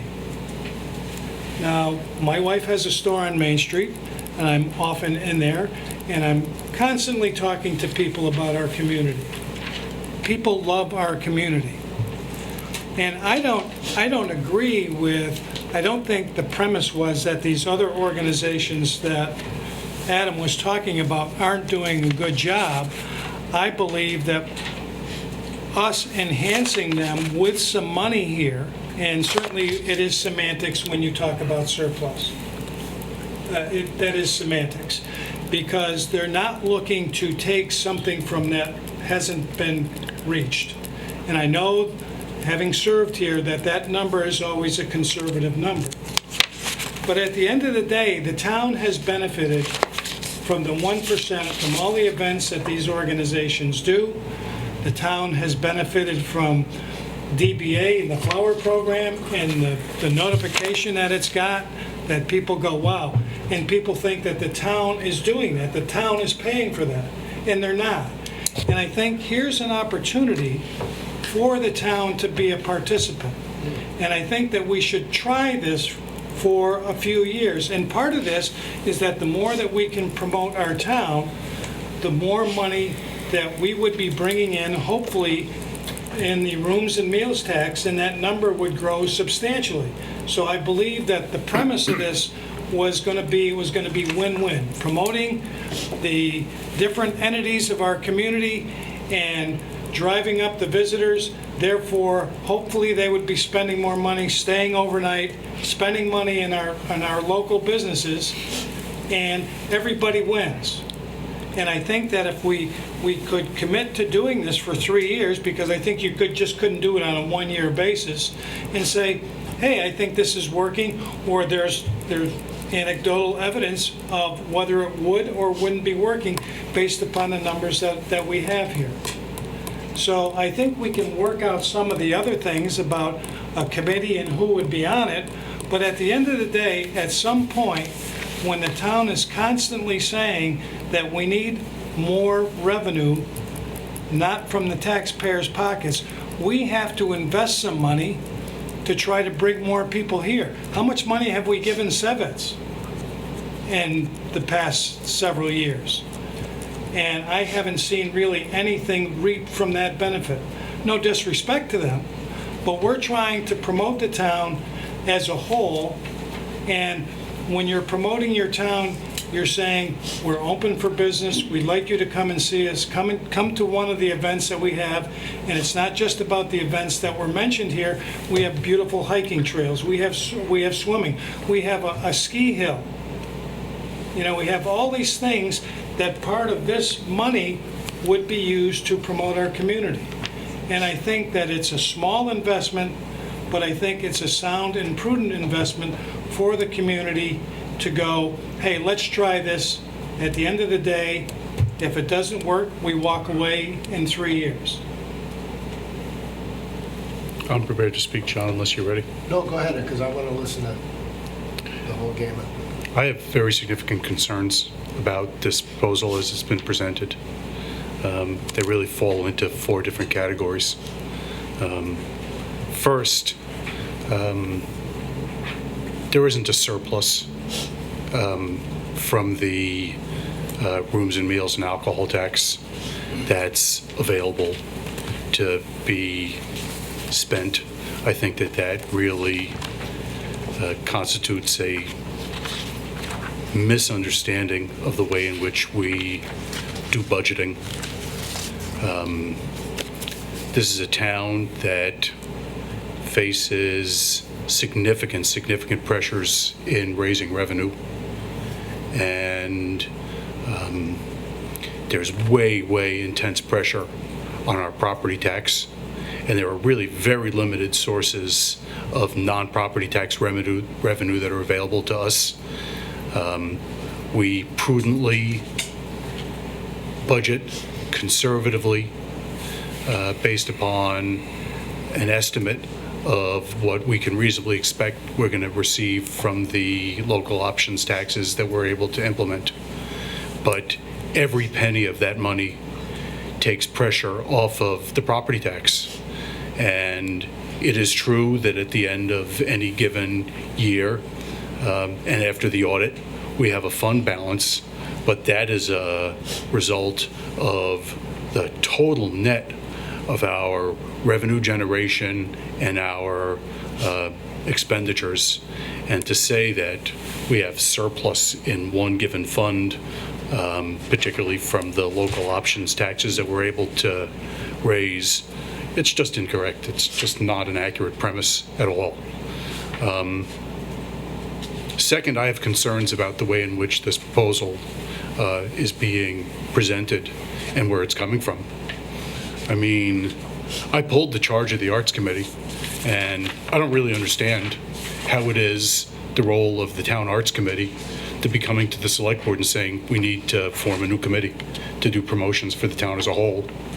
I mean, to connect and communicate art issues to the town and town issues to artists, to provide counsel to the town regarding art in public places.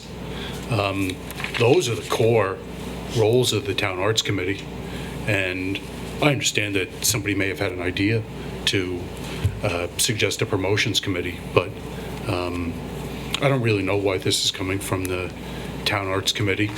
I, like Kate, recall very recently when there was just terrible dissension on the Town Arts Committee and the Wyndham Arts Council, and we almost had to drop the NEA grant altogether.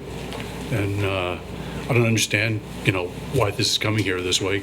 But, on top of that, I think the charge, the proposal is really sort of amorphous to me as well.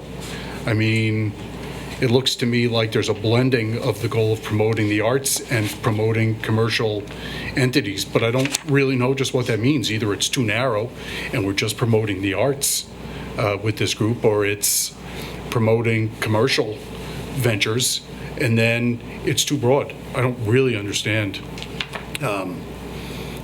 why it's coming from the Arts Committee and what's intended. Also, from my understanding of the way the committee structure works in the town of Brattleboro, what's being proposed is an unprecedented change in the way we do committee work. We don't fund committees. We've never funded committees. Committees are made up of volunteers, and from time to time a committee has a specific project proposal that's made, and it comes to the Select Board for funding. So there was funding requested for the Union Hill reconstruction after somebody got killed up there. They came from traffic safety. And there's been proposals from the Energy Committee to try to do audits in order to really fundamentally save the town money in the way it uses energy and buys its products and does its business. But to just give a budget to a committee, I don't understand how that works. I also do not see a demonstrated need for what's being proposed here. I read in the paperwork that it became clear to all that promotion of the town of Brattleboro is inadequate, but I don't see that one bit. We've got an incredibly vibrant town, and there are a wide range of organizations that are promoting the town in all sorts of different ways, and to say that we don't contribute to that, it's just untrue. I mean, we raise money for the Downtown Brattleboro Alliance, and they've got a promotions committee. Is it the suggestion of this proposal that the Downtown Brattleboro Alliance Promotions Committee is failing in its job? The events that we host here bring thousands and tens of thousands of people. And sure, I guess we could throw some more money at promotion of the town, but I wouldn't do it through this structure. If need was being demonstrated for coordination of promotion efforts that are being done by a wide variety of very competent agencies within the town, if that need were demonstrated, maybe we could find a way to do that, but I just don't see it at all. I mean, I thank you for making this proposal, but I mean, I just don't see it. Well, the only thing I can say is, Adam, I apologize first off, because I've been out straight, I didn't get a chance to get back to you, and it would have been nice, because I only read this in the last couple of days. I did speak to Dick, and I said I would keep an open mind about this. I think I agree a little bit, I agree and disagree with David Scholes about maybe taking a broader look at this. Because on the surface, and listening to all sides of this, I really am kind of, my wife's the art teacher in town, so I'm hugely in favor of anything to do with the arts. But I kind of disagree with David Scholes a little bit about the fact that, you know, we are in the business of supplying housing for people. We are, I mean, that's what a town does. You know, when it comes to the arts and things like that, it's kind of up in the air on how much you want to get, you know, how much do you get involved with it. So I kind of agree with a little bit of what Kate said. So for me, I just really want to step back a little bit and look into this. I am not a big committee person. I just, and I've said this for years, that I just think if you want something to die, form a committee. You know, so it's, and then I have to agree with David a little bit about, do we support, you know, is that our role of, you know, putting money into a committee? I don't think we've set precedents for that before. So for me, I would just, and I don't know if anybody's willing to do this, but I would like to just step back and put this on for another date, because I really want to look into this a little bit more. I wouldn't feel comfortable about making a decision either way tonight. I am not as strong either way, so, and it looks like I'm the swing vote, so, but then again, I don't know how anybody else is going to vote at this point, so. For me, I'm still kind of on the fence. And I hate to be like that, because I'm never on the fence. I usually have an opinion one way or the other about something. So for this, I see Dick's point, I see Kate's point, I see David's, I've seen everybody's point. The one thing I do have to say is, and I agree with Kate on this, I was kind of taken aback when I read the proposal. Because it was a little bit of a, and it could be just wording or whatever, but you know, how it was worded about the other organizations and the town itself. You know, this is where I agree with the chair, that I think we do a lot. You know, and that's why we're in the shape we're in right now, as far as the arts are concerned. You talk to anybody around this area, you know, you go anywhere, and you mention Brattleboro, and they say, oh, great arts town. You know, great enthusiasm there. So I think there are things being done. Could there be more? Absolutely. I mean, so it's, you know, and that's something that people have to, you know, wrestle with themselves on. You know, where does this start, and where do we go from here? So, I'd just like to see where, and hear where other people have to say, but again, I'm very rarely on the fence, so. Kate, anything to add? I just have to say one thing, and this is I'm going to answer David when you first said it. There's a difference between something not happening and people not knowing it's happening. And I think this is where what's going on here. There's this general assumption that, oh, no one's coordinating, nothing's happening, just because people don't know it's happening. And I brought an example today that this is a full-page ad that the Brattleboro Chamber of Commerce and the Downtown Alliance is doing in conjunction with restaurants in town, saying Brattleboro, Southern Vermont's dining destination. Now, I'm sure these guys didn't know about it. So there are things like this that are constantly going on, you know what I mean, that people don't know about. Yep. So, and I brought other examples, which I won't bring out, but I was working on this today, we just finalized this today, it's gonna go in a magazine. So, I think that that's where there's a gulf between people's understandings of what the organizations are in town, what their actual roles are, and what they do, and what they're actually working on. And so that's why, to me, and again, I don't want to go back to the premise of this thing, but the premise of this as it's stated by the words is that the organizations and the town are failing on their mission.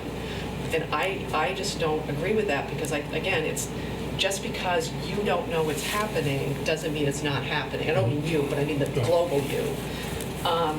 So, I think that there needs to be, there's a lot going on. There's a lot of people promoting this town. So I just need to say that as, as somebody that spent today working with Stephanie Bonin from Duo on a full-page ad that we're going to put in a magazine, promoting the restaurants in our town. So, I think there's a wide gulf in what people perceive the need is. Because we all live in our little silos of, there's stuff going on that I don't know about either, so I think that's, the premise, it's well-intended, but the premise is not exactly accurate. And I think it's, the committee will just implode. Maybe I'm being too harsh, but. It's a fuzzy charge, I think, Yeah. To the committee, but I think that, when you showed me that flyer, and, there are things that people know and don't know, and I'm sure nobody knows where the farmer's market puts their advertising budget, because we have kind of figured out where it's going to work. So we do our little part too. But I think that's a really good effort, or a really good, I think it's raised the right question, which is, how effective are these things? We don't know how effective all these different things are. There are small efforts going on, some not so small, all over the place. It reminds me of all the various human service agencies and education agencies that are all working to support these these families that live in poverty, but it's so scattered and so many small, disoriented efforts that it's not having the overall effect that we need to have, which is actually dealing with the problem. And I think that's the case here. I think we need to see that there's more to be done in a coordinated way. That there really is there is a problem we need to see. I would like to see evidence of that problem, and then see that, because I think that the things that Dick said about promoting and the town's role in that, I absolutely see the town's role. There are some, we fund the climate thing, whatever it is, that allows Paul to organize the energy committee so that it's effective. There are all kinds of things that we fund, and the whole reason for having boards is because things come up that bend a little bit from what the policy has been or what the practice has been, because the world's different or the economy's different or something has changed. And that's why they have human beings with brains to make these decisions that something needs to change. And I think that Brattleboro has a reputation as a great center for the arts. I'm not sure it has a reputation as a community where the town supports the arts. And I hear that all the time, the town doesn't support businesses, despite all the things you just mentioned that the town does support. And I think it would be a symbolic thing, and I think it could potentially get us away from sort of these little incremental things that we do, that everybody does all in different places, to try and promote the community, to have something that's a little bit more bold and a little more obvious, and its job is really to coordinate that. And I think it says very clearly, promotional efforts for all arts and commerce organizations in Brattleboro for the mutual benefit. That's a huge goal. It's massive. And I'm not sure how practicable it is, which is the thing that's kind of holding me back. But I think it's worth looking into further. I think it's worth getting more information, more support. And as I mentioned with Adam, I said, come in here like the library people do. Bring people from West Brattleboro, bring people from the Jazz Center, bring people from all different aspects of your proposal, so that we can see that there's a lot of support for this. There's no question that there's a lot of really good effort, good work going on that we either do or don't know about, but I think there needs to be more. And I think it needs to be more focused, more coordinated. I want to note that it's almost 8:30. There's a significant number of matters still left on the agenda, and we have yet to go back into executive session to continue the matters that were the subject of the executive session before. I think that we'll take a couple more comments about this tonight, but unless there's a motion, I'm not sure there's even going to be a motion that's going to be made tonight. So anybody else on the board have anything that they want to say in conclusion? Well, I mean, I certainly will make a motion, but one of the things when, Mr. Chairman, when you're holding up the charge of the Arts Committee, the creation of a promotions committee may be coming from the Arts Committee initiative, but it has, it mentions 4 organizations and then 6 at-large people that would be picked by the select board. And so there's the opportunity that this isn't just an arts initiative.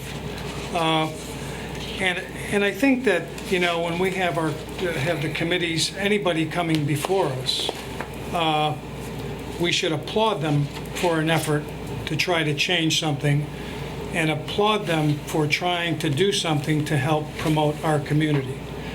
All the organizations that are in our community certainly lack promotional dollars.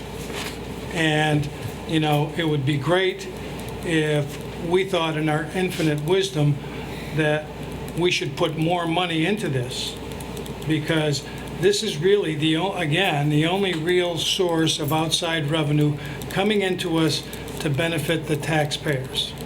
And so when this proposal was being talked about, certainly surplus funds in general from everything in the budget, but this is talking about a specific area. So I would move that $20,000 from the exceeding the projected goal. Let me write this down. I move that $20,000 above the projected revenue projection for the ensuing year, that money would go to the promotions committee.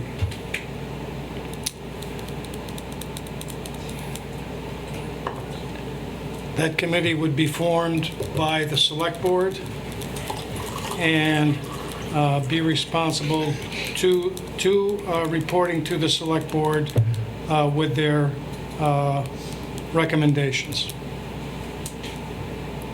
All right, we have a motion to allocate $20,000 to a promotions committee to be formed by the select board. Which would be exceeding the projected, any monies exceeding the projected revenue line item. Anybody on the board have anything else they want to say about that? Well, the only thing I'm going to say, Dick, is that at this point, I mean, if you're more than welcome to, but at this point, I'll have to vote against it.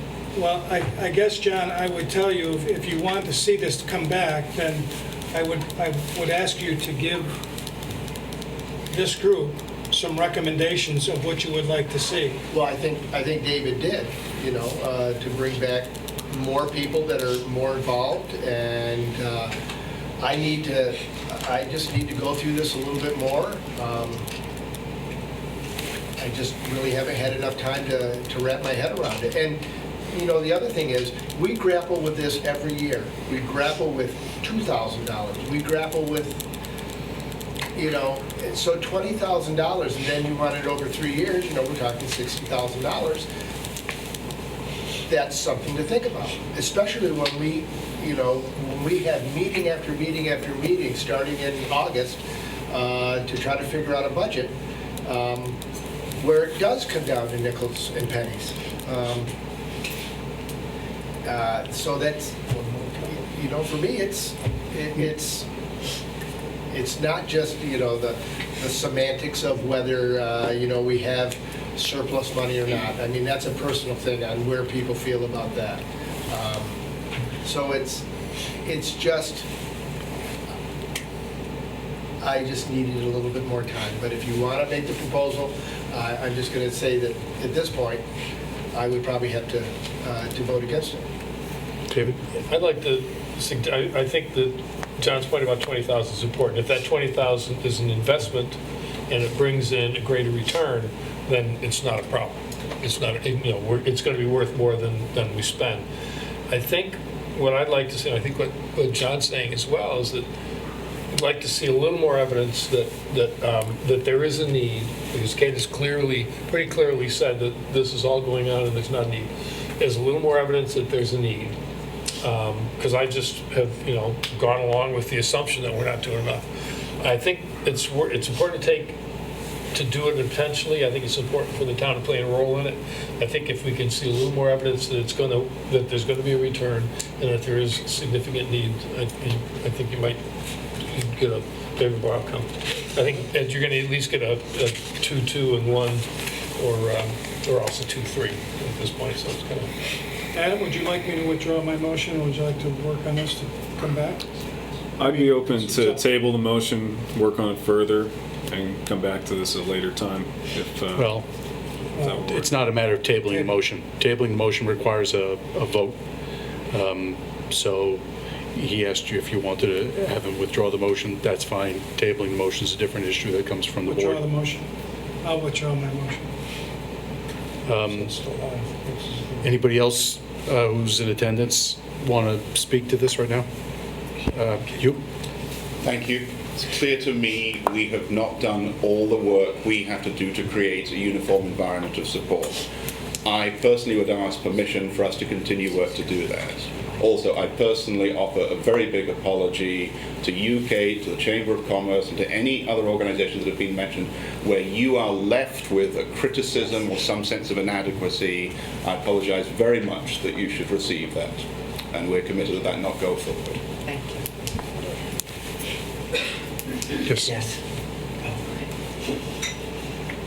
Hi, I'm Angel McKinnon. I'm on the Town Arts Committee as well. I feel it is my duty to let Chairman Gartenstein and Ms. O'Connor know that I take great exception to the way that you referred to the things that the Town Arts Committee has dealt with in the past and the way that they've done that. I'm a new member who applied to the committee after the whole NEA grant thing occurred, and I thought many times to myself that maybe I shouldn't even apply because I didn't want to, invite any sort of criticism or, allow the stigma of or the ghost of a previous committee and the previous people on it sort of to come and, have people look at me that way. And so I wanted to let you know that it's a very dangerous thing for you to do, to speak of it that way in such an admonishing way. It's kind of really hurtful. And I think that that's the kind of thing that leaves vacancies on boards and has people not apply to be, or nominate themselves or whatever to be representatives for the town meeting. I'm so nervous, but this is so important, I think.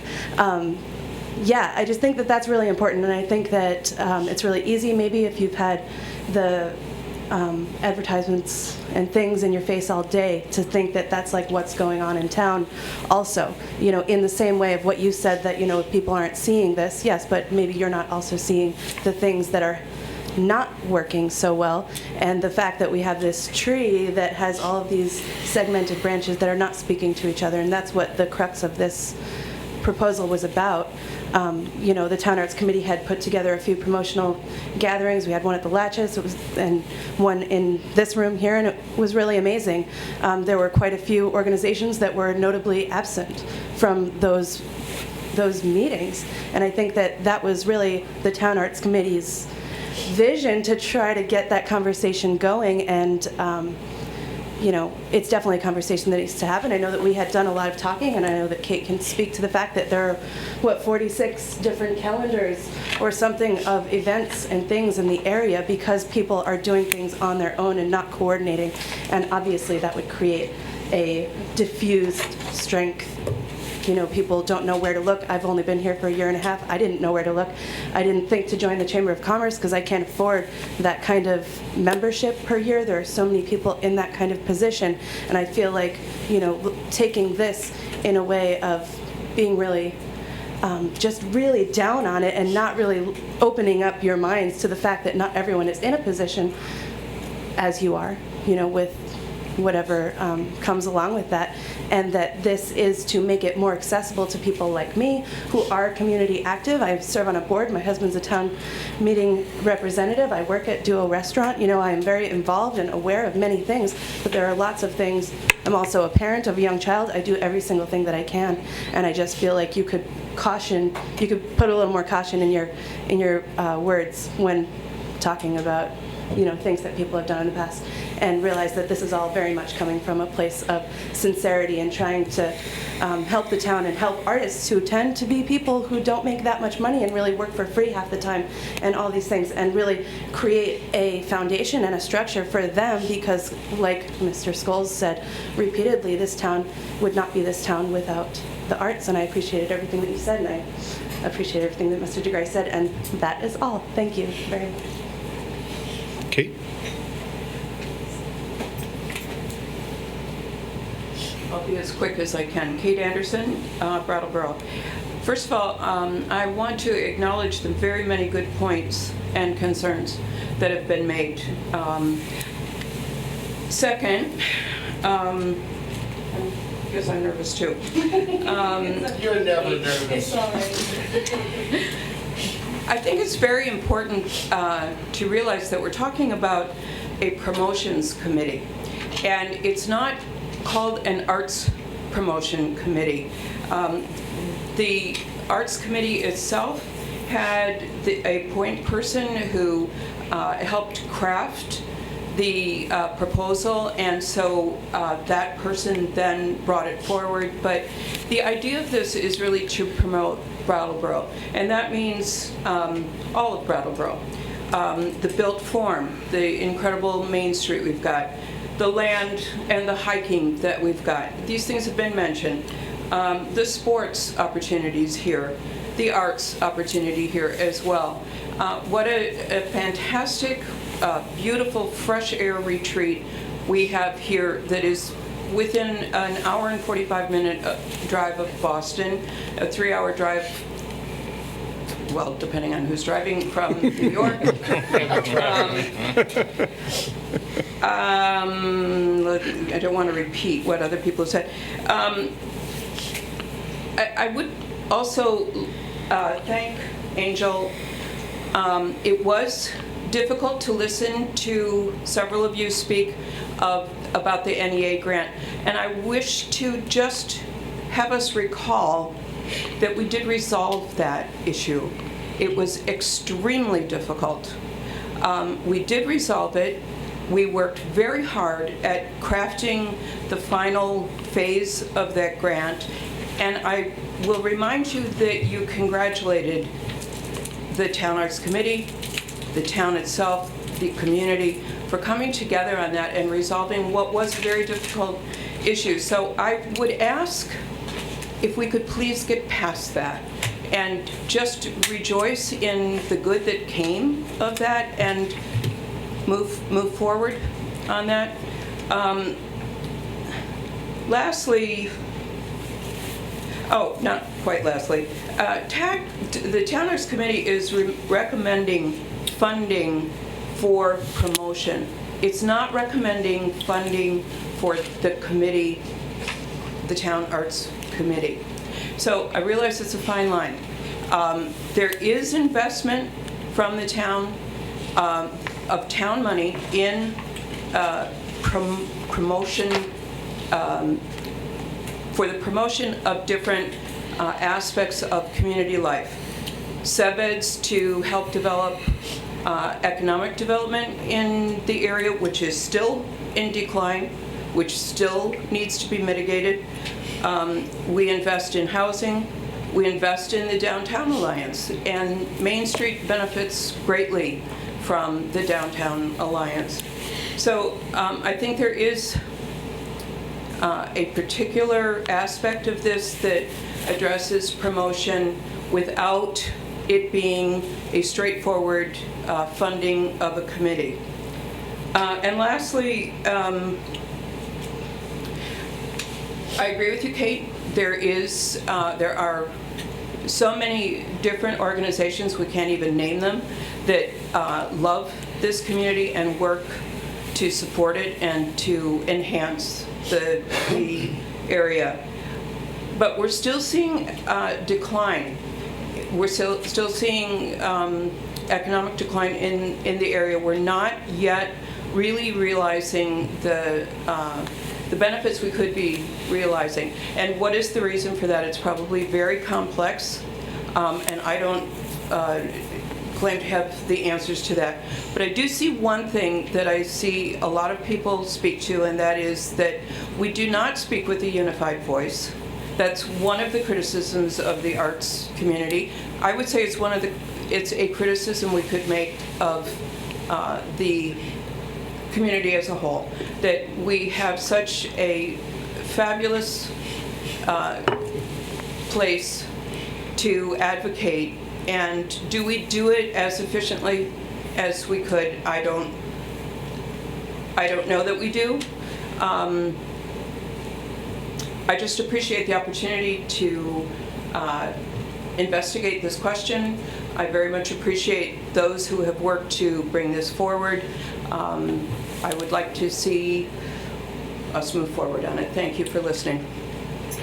Thank you, Kate. Can you say one more quick thing? Just quick. Yes, Let me Kate. take 2 seconds. Oh, no, we gotta find out who wins Wisconsin. You'll be home way after those ballots close. I know. I just want to say I appreciate what you just said about the arts, Town Arts Committee, that you folks have moved forward. So it's a point well taken. But I was using it, I think, more as a cautionary tale of let's just keep, we can't forget it happened, and I definitely believe we need to move on. But it was just, to me, more of a cautionary tale of when you have a committee and you have money involved, and it could be, I've been involved in committees that aren't town committees where you have things involved and it doesn't work. So your point is well taken, we need to move on about the Town Arts Committee, but I just use it as a cautionary tale, And it's nothing against you folks, or you folks. We all set? Just one real quick thing. I guess not. I just, I hope you can appreciate my concern about just trying to get a little bit more information.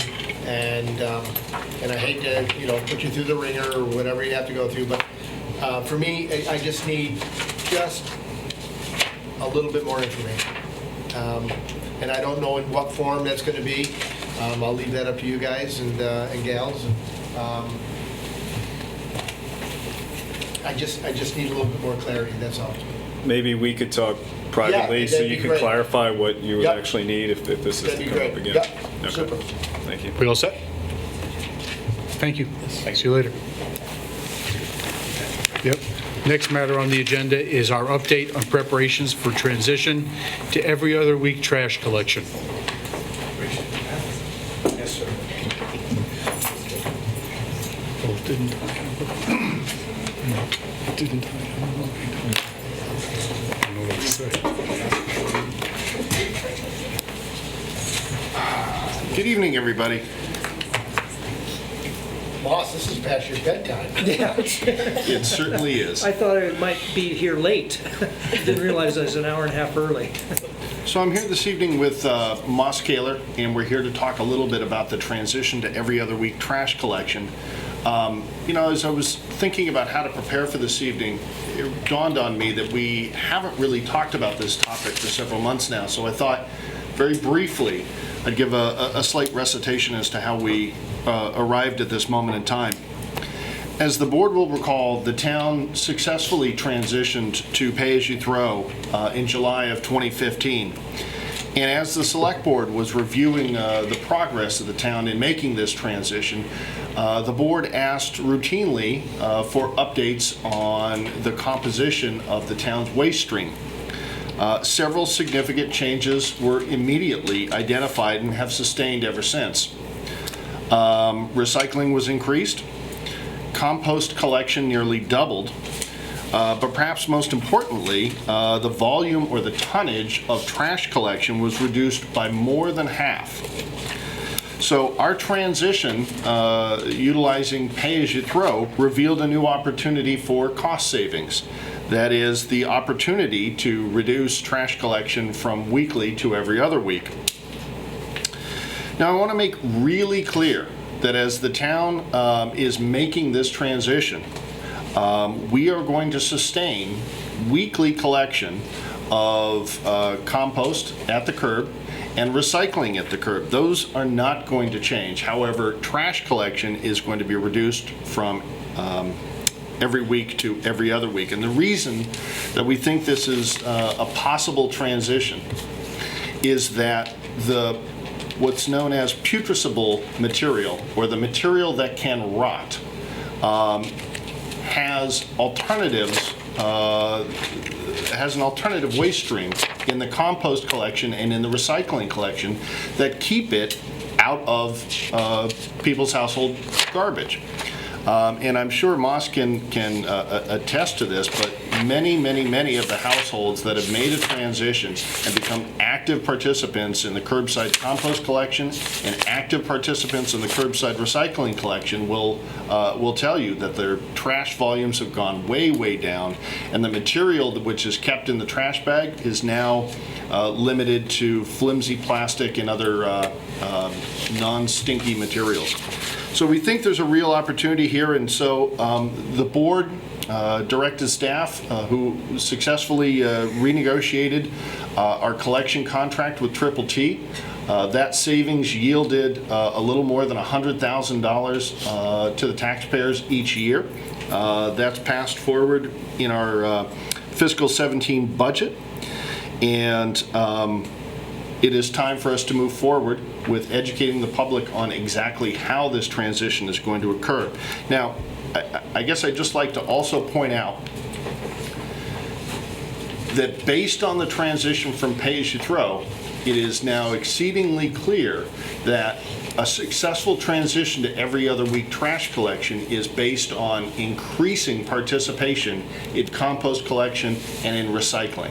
And so we've brought on the services of Moss Kaler because he is uniquely qualified to speak about the programs of recycling and compost collection. The community is very accustomed to hearing from him at these particular moments in time. I can think of nobody else who's really more knowledgeable about how to successfully participate in composting and recycling. And so Moss, in the weeks and months ahead, is going to be conducting a series of public meetings and compost cart distribution meetings, much in the same way that was done for the transition to pay-as-you-throw, so as to be able to enable the general public in Brattleboro to successfully make this transition. This transition is going to begin on July 11th, and Moss can speak to why that is the case, but I guess what I'd like to point out right up front is that this will not be the first time that the town of Brattleboro and the participants in the curbside collection program have had to adjust to an every other week type of scenario. As I understand it, when the recycling program was first put in place, recycling was an every other week. And so we were sort of delighted to learn in the very initial phases as to how are we going to manage this transition, that there was a ready-made, on-the-shelf approach that the town had already employed previously that can be put to use for this every other week trash collection.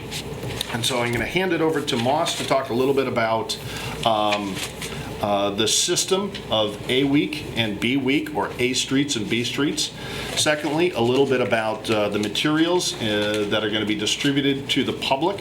And then finally, a little bit about the sort of compost collection and distribution and public education meetings. Okay, thank you, Patrick. I want to say first, I'm really pleased with this progression that Brattleboro's made, and that the Select Board sees the success of the compost program, which is key to this every other week trash pickup, that the board sees how successful that has been, and I imagine probably all of you participate in that curbside compost program. I've worked with Peter Gaskell and Sean Allen at Triple T, and we've resurrected and tweaked only slightly the maps from years ago when recycling was picked up every other week. Brattleboro has 4 days that they pick up trash: Monday, Tuesday, Wednesday, and Thursday. And each of those days, well, let me first say, no one's day is going to change. If someone currently gets their trash, recycling, and compost picked up on, let's say, a Tuesday, they will continue to have their curbside service on Tuesday. No one's day is going to shift. The only change that's going to occur is that while recycling and compost, as Patrick mentioned, will continue to be picked up every week, trash will be picked up every other week. Consequently, each route, Monday, Tuesday, Wednesday, and Thursday, will be divided in half into an A week and a B week. And all this information will be sent out in a townwide mailing and will be on the town website. Callista and Jan will have it here at the office. Wyndham Solid Waste will probably be able to answer these questions, and certainly Triple T will be able to answer them. There should be very little confusion when July 11th comes as to any particular street. Are we A week or B week? So that information will be disseminated to the people in various ways. The reason we're starting on July 11th instead of the fiscal year, which would be July 4th, it's 2 reasons. One is the first week in July is a holiday week where trash gets pushed back one day, or all collections get pushed back one day. And that always gets a little confusing for some people, and they forget and whatnot. But the real driving reason is Triple T already has many of their commercial contracts are on a bi-weekly schedule. And Triple T already has every single week alternating labeled A, B, A, B. And it's been that way for years. And we are going to simplify things tremendously by falling in line with our A and B week to coincide with their A and B week. So the first week that this is going to occur will be July 11th. There's no delays due to any holidays, and it will be an A week. And so if anybody ever asks you in these coming few months, July 11th, A week. In the mailing, people will also get a calendar for this coming fiscal year starting July through the end of June 2017, and that will indicate A and B weeks for that year. And that'll once again will be on the town website. People can stick that up on their fridge or stick it in a drawer in their kitchen if they forget what their week is. We believe that currently it's hard to pinpoint exactly, we believe about 50% of the people in town, maybe a bit more, are currently doing the curbside composting. As you can well imagine in your own households or any households, for the people who are not curbside composting, they may feel it's rather daunting or an impossible task for them to hang on to their food items for 2 weeks, as every week will no longer be available to them. And consequently, we feel that many of these people, I would hope that all of them, but I don't think we're ever going to get 100% of anything accomplished. But we're hoping that many of these people choose to now join in with the curbside compost program. Consequently, the town is going to order some more curbside compost carts. We've scheduled 3 distribution days at the ice rink, which we've used successfully in the past. There'll be 2 Saturdays in May and a Wednesday evening in between those 2 Saturdays. We may also do the end of July. This would be a month after the bi-weekly schedule has been implemented. We're figuring some people might figure like, oh my God, now that I'm experiencing this every other week, I really want to get on board with this curbside compost. So we may have one last distribution day at the end of July. And information about those distribution days and curbside compost will also go out in the townwide mailing. As you folks recommended a year ago to send a mailing of just a simple postcard just prior to pay-as-you-throw starting, we plan on doing the same just prior to the A and B week schedule kicking in. So there'll be a townwide mailing. There'll be more pieces of paper, more information. It'll have the list of streets. It'll have the A-B calendar in it. And folks will get that just prior to the curbside cart distribution days. And then about a week or 2 before July 11th, they'll get a postcard reminding A week trash pickup is July 11th. If you're B week, don't put your trash out A week, save it for B week, and so on and so forth. We'll also write articles and certainly have some programs with the paper or the papers in town and both radio stations. Tim Johnson has offered graciously to host a BCTV program that we can tape and they can replay on BCTV. We may schedule this room one evening for an educational session for those people who have a hard time getting to the ice rink or schedules may not allow, so they can learn about the new program. I've spoken, or at least touched base with all the different social agencies in town, Morningside, Continuum of Care, the Brattleboro Housing Partnership, Windsor Housing Trust, to let these people know that these changes are coming, and offered my services to meet with their tenants and clients if they would like me to do that. I guess that's about, oh, one other thing. Jeff Nugent at Wyndham Regional Planning Commission is working on a map that will indicate the A and B weeks and the 4 different days. That will certainly go up on the town website. I'm not sure that we'll put that in the mailing. It's extra expense. And I think most people are probably going to find it very easy just to look.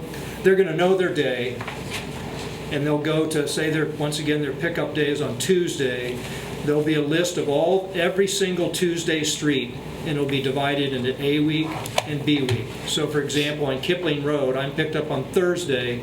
I'll look on that sheet, find Kipling Road, it's a B week, and that's how you'll find it out. Any questions? Sounds like there's 2 mailings contemplated. The money for those mailings is in the budget? Yes, David, I think we can find that in the budget. How much are the 2 mailings? I don't have exact figures or quotes on those.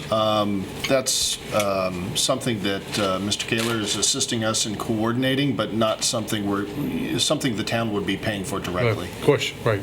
But And they were not funds budgeted specifically for that purpose, but based on the cost of the mailing that we did a year ago, the 2 mailings are likely to cost less than $10,000, and it'll be absorbed by savings elsewhere. We don't have an exact figure. I've communicated with both a printer and the bulk mailer, and probably will have those estimates or quotes before the end of the week. And we'll certainly share them with Patrick and Peter. you noted in the memo that there's an area of town where composting is less regularly conducted? Is there a specific outreach? Less participation? That's a better word. Less participation in composting in specific areas of town. Is Yeah. there any specific outreach Yeah. contemplated there? Through the social agencies and also through the landlords specifically and landlord groups, making efforts that way. I don't know that that there are any plans to go door to door. It'll be in the paper, there'll be a mailing.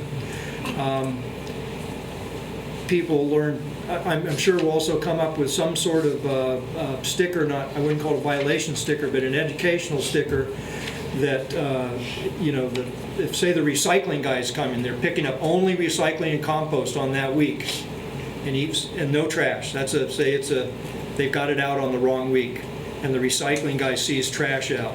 It's going to put a sticker on that bag with information on it, and that'll be the tough way to learn. But that wouldn't have been their week anyway, so they were, whether they knew or not, they were going to have to wait until the next week.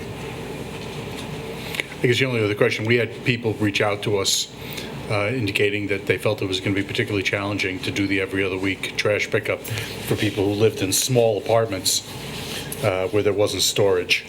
And I'm wondering if there's anything in the materials you're distributing that suggests ways to deal with that.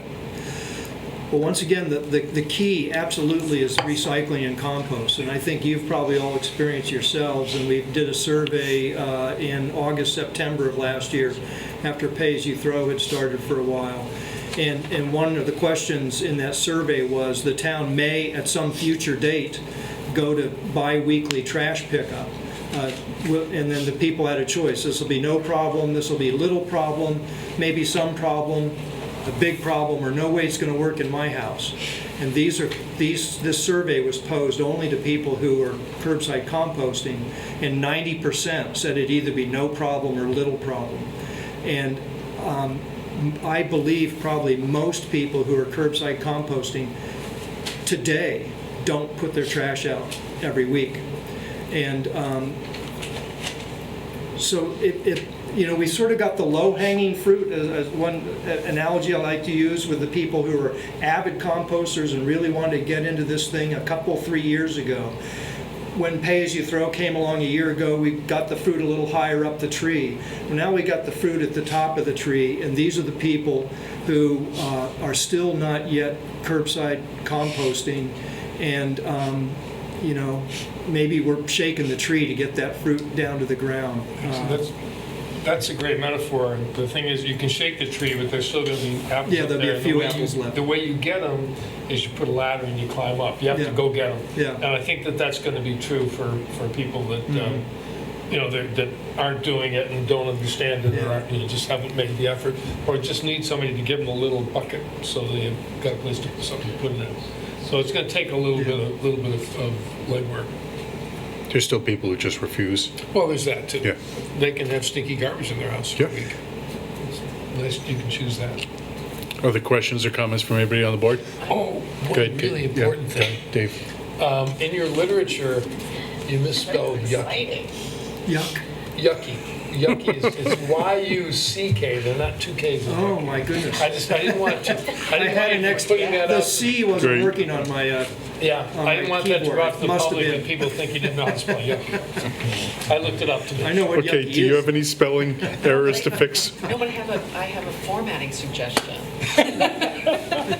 It's not 10 o'clock. I know, Relax. I don't know if this is what you're gonna use. It was getting it down on paper. Okay, So, if I yeah. could, it's very, maybe it's the hour, it's very confusing, and I think I can give you, putting things in boxes, so it, because this, my head wants to explode, and I can't figure it out. But I think they're just easy ways to, Give them that Do it. restaurant ad for a couple. yes, I'll give you the restaurant ad. You know what I mean, and I'm happy to tell Patrick what you know what I mean, it's just, Sure. because it's just Well, mind-boggling. if you have examples, that'd be fine, of Yeah. some sort of format, that'd be super. And maybe again, it's because it's 9:05. No, it's not because it's late. Any other comments or questions about the transition to every other week garbage pickup? Molly, thanks for coming and staying so late. Thank you. Yeah, not as late as you guys. Nope. Cemetary. Thank you. I'll note for the interpreters that we'll probably be finished within 10 minutes. So I know it's 3 hours, but we're almost done now. So the next item on the agenda is cemetery maintenance to award the bid. Peter? We only had one bidder for this work as well, like with the contract earlier tonight, but it's Turner Renault has done the work in the past. They do the work well, and they bid an amount that is substantially below the funds that are available. I say funds that are available because this particular one, the budget for this work bridges 2 fiscal years, so it's always more of an estimate than it is a hard number. But our funds available are $21,000. The bid was $17,750, and we recommend your award. Anybody have any questions about the cemetery maintenance bid? We're ready, please, for a motion. I move we award the bid for 2016 seasonal maintenance of the town cemeteries to Turner and Renault in the amount of $17,750. We have a motion to award the cemetery maintenance bid to Turner and Renault. Any further discussion? Hearing none, all those in favor, please say aye. Aye. And opposed, abstaining, that carries 5-0. Next matter on the agenda is the Vermont Community Foundation Crosby Gannett Fund Grant application for the dog park. Peter? There are these next two items are almost identical. They're both requests for dog park fencing funding assistance. They're both to the Vermont Community Foundation. The reason they're two separate items is one is a request for $1,000 from the Crosby Gannett Fund, and the other is a request for $500 from the Dunham Mason Fund. In both cases, this is just part of the overall effort to achieve enough funding in order to proceed with installation of the dog park and the upper portion of Living Memorial Park. Does anybody have any questions about the applications of Vermont Community Foundation funds, both of them, Crosby Gannett and Dunham Mason? We're ready for one motion on both of those applications, please. I will move that we approve the Parks and Recreation Department's application for a $1,000 Crosby Gannett Fund grant from the Vermont Community Foundation to pay for a portion of the purchase and installation of fencing at a dog park in Living Memorial Park. And I move we approve the Parks and Recreation Department's application for a $500 Dunham Mason Fund grant from the Vermont Community Foundation to pay for a portion of the purchase and installation of fencing at a dog park in Living Memorial Park. Any question about approval of those grant applications? Hearing none, all those in favor, please say aye. Aye. And opposed or abstaining, that carries 5-0. Peter, the Drug Recognition Expert Grant. This is a request for a $1,000 grant through the Governor's Highway Safety Program. It's a drug recognition expert grant, and what that means is that we would have one of our police officers trained to be a drug recognition expert. They would be called out during off-duty hours, both for arrests in Brattleboro and arrests by nearby agencies, other law enforcement agencies, to render assistance that's required for the particular type of arrest being made that involves the special expertise of a drug recognition expert. Identifying the drugs or whether somebody's... I'm not sure of exactly what the work is. I just know that it requires this special training, and so the state funds a program where they provide the special training to a certain group of officers and funding assistance to help with the overtime hours that are incurred by those agencies. The officer receives the training necessary to do specialized field sobriety exams and other forms of observation, which will serve as evidence about whether there's impairment, and then whether the impairment results from consumption of various categories of drugs. Any further questions? That's cocaine, that's... Well, can be. Yeah. We're ready for a motion, please. I move to approve the police department's application You know, for weed looks $1,000 different drug from cocaine, looks recognition different from expert heroin. grant from the Vermont Governor's Highway Safety In its Program application. to pay for overtime expenses How's somebody incurred to react? perform Different. evaluations of suspects arrested by Brattleboro police officers and other agencies. We have a motion to approve grant application for DRE funding. Any further questions? Hearing none, all those in favor, please say aye. Aye. Anybody opposed or abstaining? That carries 5-0. The next matter on the agenda is Select Board assignments for committees. We have 6 committees on which people are going to be serving besides the Police, Fire, Facilities, Building Committee that John has been reappointed as a representative to. So those are Capital Grants Review Board, 2 members. Rental Housing Improvement Program Loan Committee, 1. Small Business Assistance Program Loan Committee, 1. Town Arts Committee, 1. Traffic Safety Committee, 1.